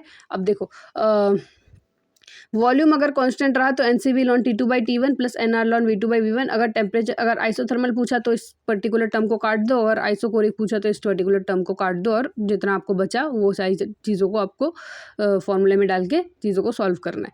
और अगर कांस्टेंट प्रेशर पूछा तो NCP ln T2/T1 plus NR ln, अब V2/V1 नहीं होगा, अब एट कांस्टेंट प्रेशर बोला है, ठीक है ना, तो P1/P2, समझ में आया। अगर P पूछा गया तो P1/T2, V पूछा गया तो V2/V1, समझ में आया। V2/V1 को आप P1/P2 भी लिख सकते हो, समझ में आया। अब बात कर लेते हैं कि आइसोथर्मल कंडीशन में क्या होता है, इस पूरे टर्म को काटोगे तो ये बच जाएगा, तो वही चीज़ यहाँ पे बताया गया। और आइसोकोरिक में इस टर्म को काटोगे तो ये वाला टर्म बच जाएगा, तो वही चीज़ बताया गया। आगे बात कर लेते हैं कि एंट्रोपी ऑफ मिक्सिंग में क्या होता है। तो जब आप क्या करोगे, एंट्रोपियों को मिक्स करोगे तो आपके क्या क्या कंडीशंस हैं, इन सारे कंडीशन को एक बार अच्छे से याद कर लो, ठीक है ना।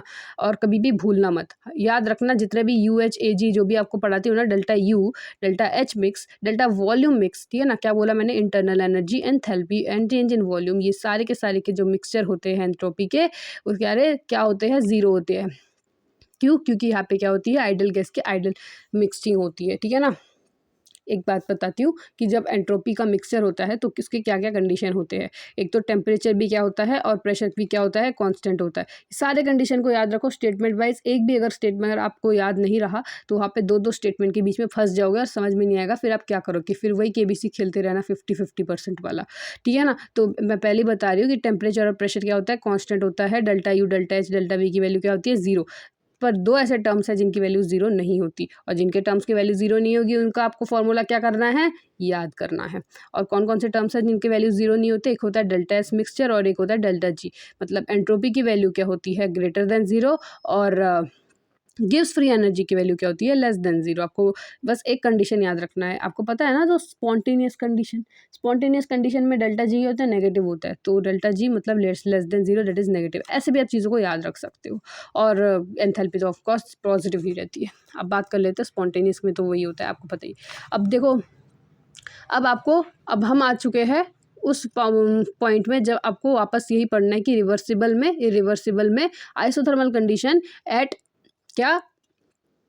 एंट्रोपी, मतलब एंट्रोपी के टर्म्स में अब आपको आइसोथर्मल के दो कंडीशन पढ़ने हैं। आइसोथर्मल नहीं होगा यहाँ पे, एंट्रोपी के दो कंडीशन पढ़ने, इन reversible and in irreversible processes, ठीक है ना। तो देखो, इरिवर्सिबल प्रोसेस में आपको क्या पढ़ना है, यहाँ पे ना इस चीज़ को, आइसोथर्मल को काट के इसमें आपको लिखना है कि एंट्रोपी चेंज, ठीक है ना। एंट्रोपी रिवर्सिबल में क्या होता है, इरिवर्सिबल में क्या होता है। हाँ, कंडीशन आइसोथर्मल रहता है, ये बात याद रखना। क्यों, क्योंकि देखो, अगर आप कंडीशन आइसोथर्मल रखोगे ना तो आपको वो NCV ln T2/T1 जो था ना, वो चीज़ कट जाएगा और ये बच के आएगा। तो इसीलिए हमने इसी के साथ हमने चीज़ों को खेला है। कैसे खेला है, तो देखो, रिवर्सिबल में क्या होता है, डेल्टा S मतलब entropy of system NR ln V2/V1 होता है, नो डाउट। सिस्टम में इसका नेगेटिव हो जाता है। अब आपको पता ही है कि जब दोनों को, अब यूनिवर्स क्या होता है, सिस्टम प्लस सराउंडिंग को जब आप ऐड करोगे तो ऑफकोर्स 0 आएगा। तो इसका मतलब क्या है, यूनिवर्स का क्या होता है, 0 होता है। Universe is equal to 0 in reversible isothermal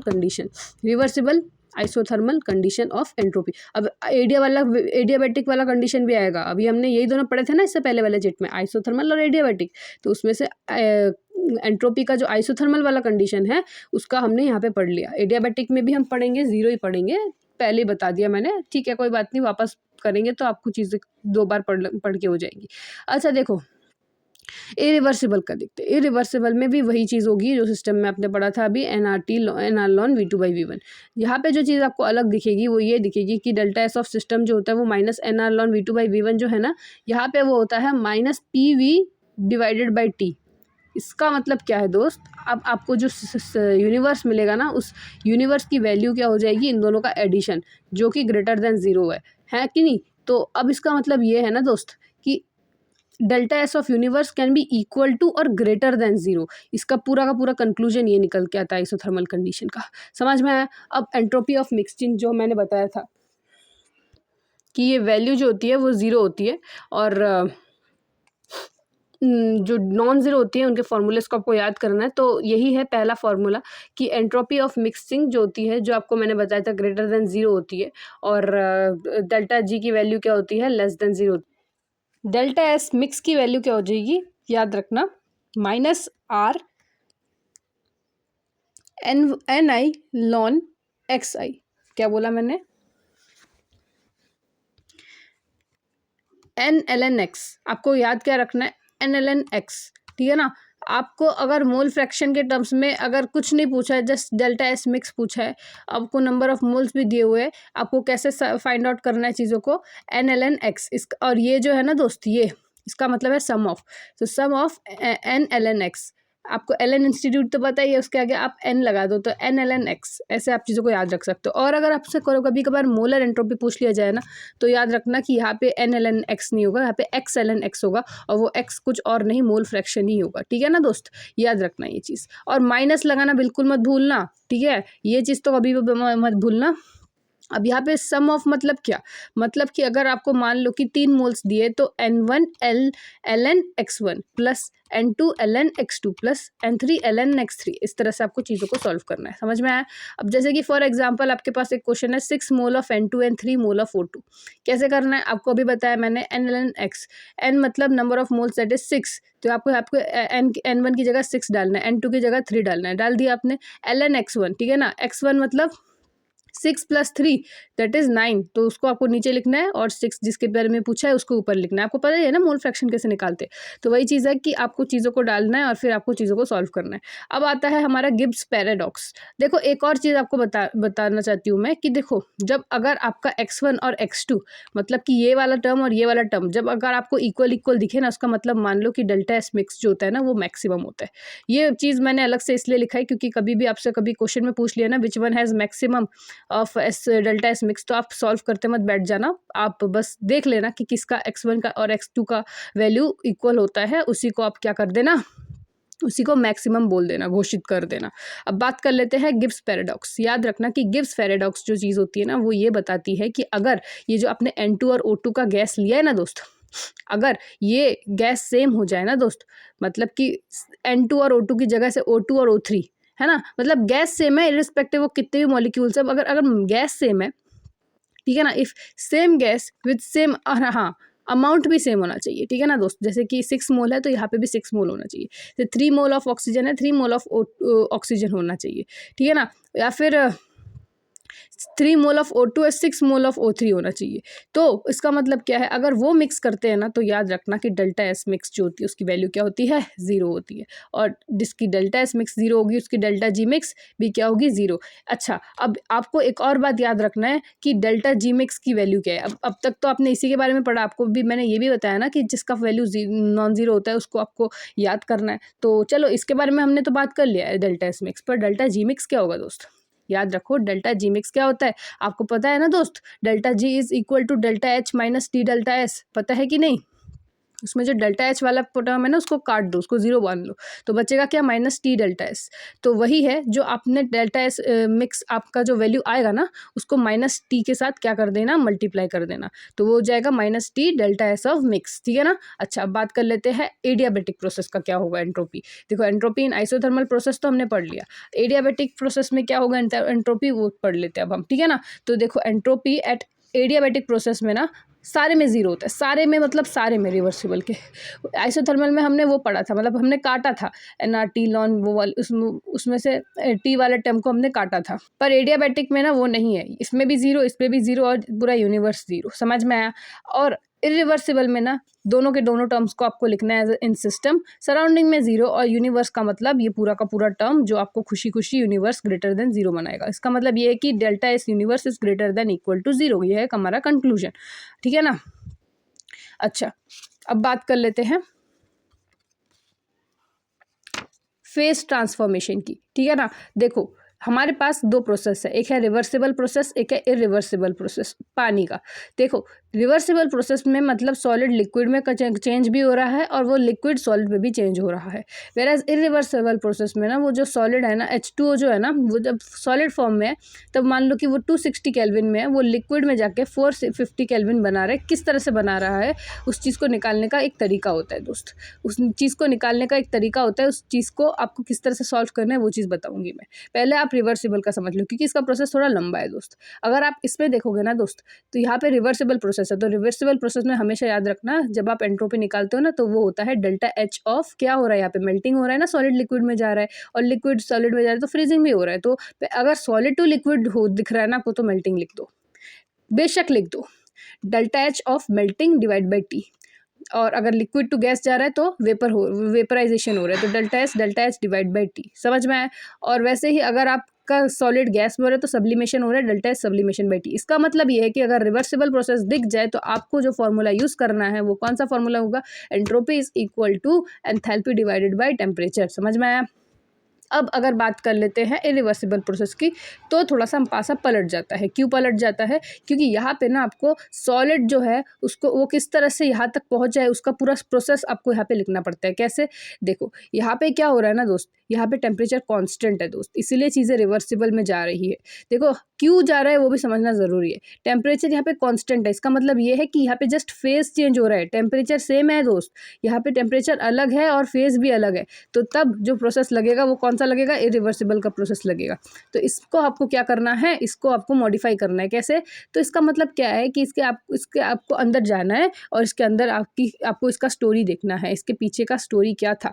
तो देखो ये कहानी है ना सॉलिड टू लिक्विड, ये हमारा फ्लैशबैक है। अब इसके पीछे क्या कहानी था वो हम मूवी के अंदर पूरा जाएंगे तभी हम समझ पाएंगे कि इस मूवी में पूरा कहानी क्या था। तो चलो पहुँचते हैं इसके फ्लैशबैक में। तो अब समझते हैं कि कैसे ये सॉलिड लिक्विड फॉर्म में आया। तो देखो सॉलिड जो था वो पहले 260 केल्विन का था। तो अब क्या हुआ, इसको हमने हीट दिया था। Of course solid to liquid करने के लिए आपको क्या करना पड़ेगा? मेल्ट करना पड़ेगा, तो आपको हीट देना पड़ेगा दोस्त। तो यहाँ पे क्या हुआ, यहाँ पे हीट दिया गया इसको। तो ये क्या किया इसने, सबसे पहले तो टेम्परेचर चेंज किया क्योंकि हमने इसको हीट दिया, पर ये सॉलिड का सॉलिड ही रहा, कोई कुछ चेंज नहीं हुआ। ठीक है ना? अब सॉलिड को एक टेम्परेचर के आने के बाद अब ये सॉलिड जो है ना अब बोलता है बस इस टेम्परेचर के बाद मैं झेल नहीं सकता, इस टेम्परेचर के बाद मैं अपना पूरा का पूरा जो क्या बोलते हैं अपना हुलिया है वो पूरा बदल दूंगा। मतलब अब मैं सॉलिड टू लिक्विड में बदल जाऊंगा, पर मैं टेम्परेचर सेम रख सकता हूँ, इतना कर सकता हूँ मैं तुम्हारे लिए। तो यहाँ पे क्या हो रहा है, temperature change but phase same, यहाँ पे फेज चेंज पर टेम्परेचर सेम, पर टेम्परेचर चेंज। तो यहाँ पे जो कंडीशन लग रहा है वहाँ पे यहाँ पे इक्विलिब्रियम दिखेगा, आपको दिखेगा कि नहीं? तो मतलब ये रिवर्सिबल कंडीशन है दोस्त। रिवर्सिबल कंडीशन में कौन सा प्रोसेस लगेगा? डेल्टा एच बाई टी वाला। यहाँ पे आप कौन सा कंडीशन लगाओगे? Delta H by T. और यहाँ पे कौन सा लगाओगे? यहाँ पे फिर ये लिक्विड जो है ये अपना टेम्परेचर बदल के 450 में कर चुका है। तो अब यहाँ पे जो कंडीशन लगेगा वो कौन सा लगेगा? Melting of TM. समझ में आया किस तरह से हमने चीज़ों को किया? और इसका मतलब ही होता है minus D Q by D T. ठीक है ना? अगर आपको कभी क्वेश्चन में क्यू के टर्म्स में अगर आपको दिया है तो minus D Q by D T लिखना है इसको। ठीक है ना? और इसका कैसे होगा? देखो यहाँ से यहाँ गया है तो T two by T one, फिर यहाँ से यहाँ गया है तो T2 बाई T1। T2 मतलब हाई टेम्परेचर और T1 मतलब लो टेम्परेचर। तो यहाँ पे जो फॉर्मूला यूज़ हो रहा है जहाँ पे कि फेस चेंज हो रहा है, फेस चेंज नहीं हो रहा है, टेम्परेचर चेंज हो रहा है, वहाँ पे कौन सा फॉर्मूला? T2 बाई T1 मतलब टेम्परेचर चेंज हो रहा है दोस्त, समझो temperature change, not isothermal, it is NCP ln T2/T1 NR ln plus NR ln V2/V1 होता है ना, वो वाला पार्ट काट दो दोस्त। ये वाला जो NCP ln T2/T1 है ना, उस टर्म को आप अच्छे से लिख डालो, ठीक है ना, वो इधर भी समझ में आया। अब चीज़ों को फिर सॉल्व करना, तो इसका मतलब ये है कि आपको एंथैल्पी सेम रखना है। मतलब इस पूरे प्रोसेस में जो हो रहा है उसमें क्या हो रहा है, हेस लॉ फॉर्म का इस्तेमाल किया जाता है। हेस लॉ में क्या होता था कि जो यहाँ से यहाँ तक का जो एंथैल्पी है वो इस पूरे के पूरे जर्नी का एंथैल्पी होता था, वही चीज़ यहाँ पे बताई गई। तो enthalpy of 1 plus enthalpy of 2 is plus enthalpy of 3 is nothing but the total enthalpy. तो वही चीज़ यहाँ पे बताया कि टोटल एंथैल्पी आप किस तरह से निकाल सकते हो। अब आता है gives free energy for open and close system. तो गिव्स फ्री एनर्जी जब ओपन सिस्टम और क्लोज सिस्टम के बारे में अगर बात करें, तो अब तक हमने जो कुछ भी पढ़ा था ना, वो हमने ओपन सिस्टम का पढ़ा था। अब तक हमने जो कुछ भी पढ़ा था वो क्लोज सिस्टम का पढ़ा था, जो कि हमारा ये था डेल्टा जी। अगर टेम्परेचर और प्रेशर के टर्म्स में अगर उसको आप कर लो रिलेट, तो आपको पता है कि डेल्टा जी ऊपर लिखोगे, आप डेल्टा टी नीचे लिखोगे, और जो चीज़ आपका यूज़ नहीं वो उसको आपको कांस्टेंट में लिखना है, और फिर जो चीज़ आपने डिनोमिनेटर में लिखा है उसको न्यूमिनेटर में लिखना है। ठीक वही चीज़ आपको आप फॉलो करना है। तो ये चीज़ आपको पता ही है, आपने किस तरह से किया है, बेसिक मैथ्स का इस्तेमाल करके आपने कर दिया। पर ये क्लोज सिस्टम के लिए है ना दोस्त। अब हमको ओपन सिस्टम के लिए भी पढ़ना बहुत ज़रूरी है, क्योंकि कभी भी क्वेश्चन में आ सकता है।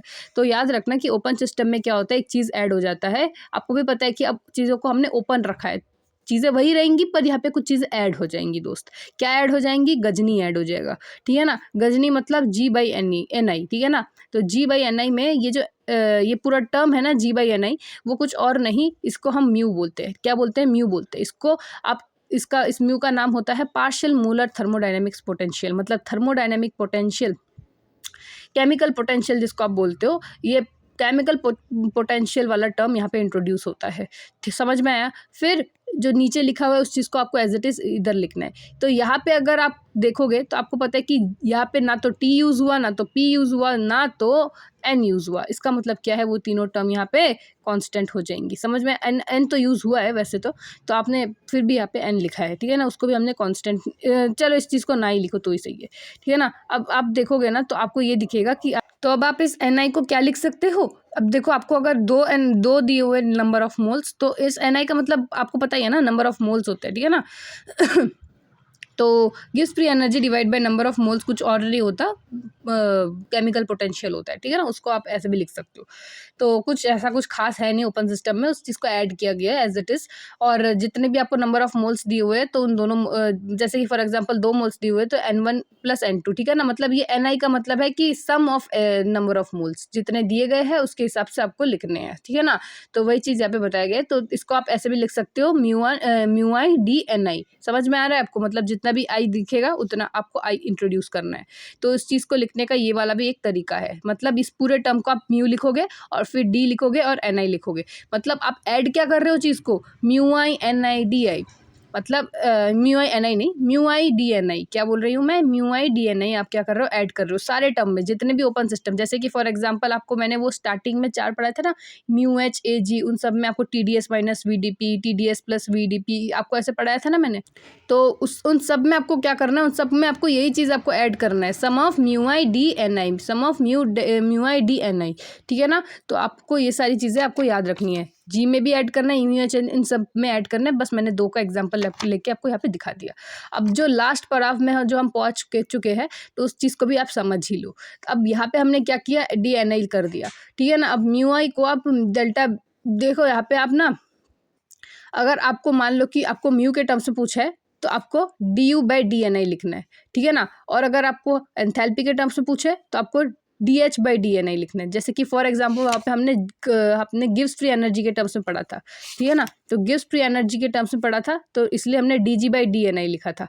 यहाँ पे आपने एंथैल्पी के टर्म्स में पढ़ा, तो इसलिए आपने एंथैल्पी बाई मतलब del H by del n i लिखा। यहाँ पे आप इंटरनल एनर्जी के टर्म्स पढ़ रहे हो, तो del of internal energy by del of n i. समझ में आया। यहाँ पे भी आप वही चीज़ कर रहे हो।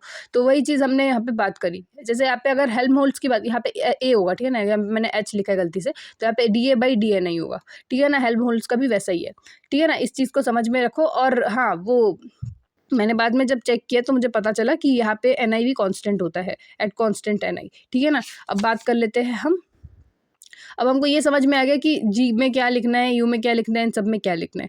अब आपको जो मेन चीज़ पढ़ना है वो ये पढ़ना है कि अब जब आपको एक कंडीशन दिया जाए केमिकल पोटेंशियल का, तब उसमें आपको ग्राफ कैसे प्लॉट करना है। केमिकल पोटेंशियल का जब आपको टेम्परेचर के टर्म्स में आपको कभी पूछ लिया जाए तो उसका ग्राफ क्या होगा, और केमिकल पोटेंशियल का प्रेशर के टर्म्स में ग्राफ कैसा होगा इन सॉलिड लिक्विड गैस, तो उस चीज़ को देखना है आपको, ठीक है ना। आई कथा बोलिस ना,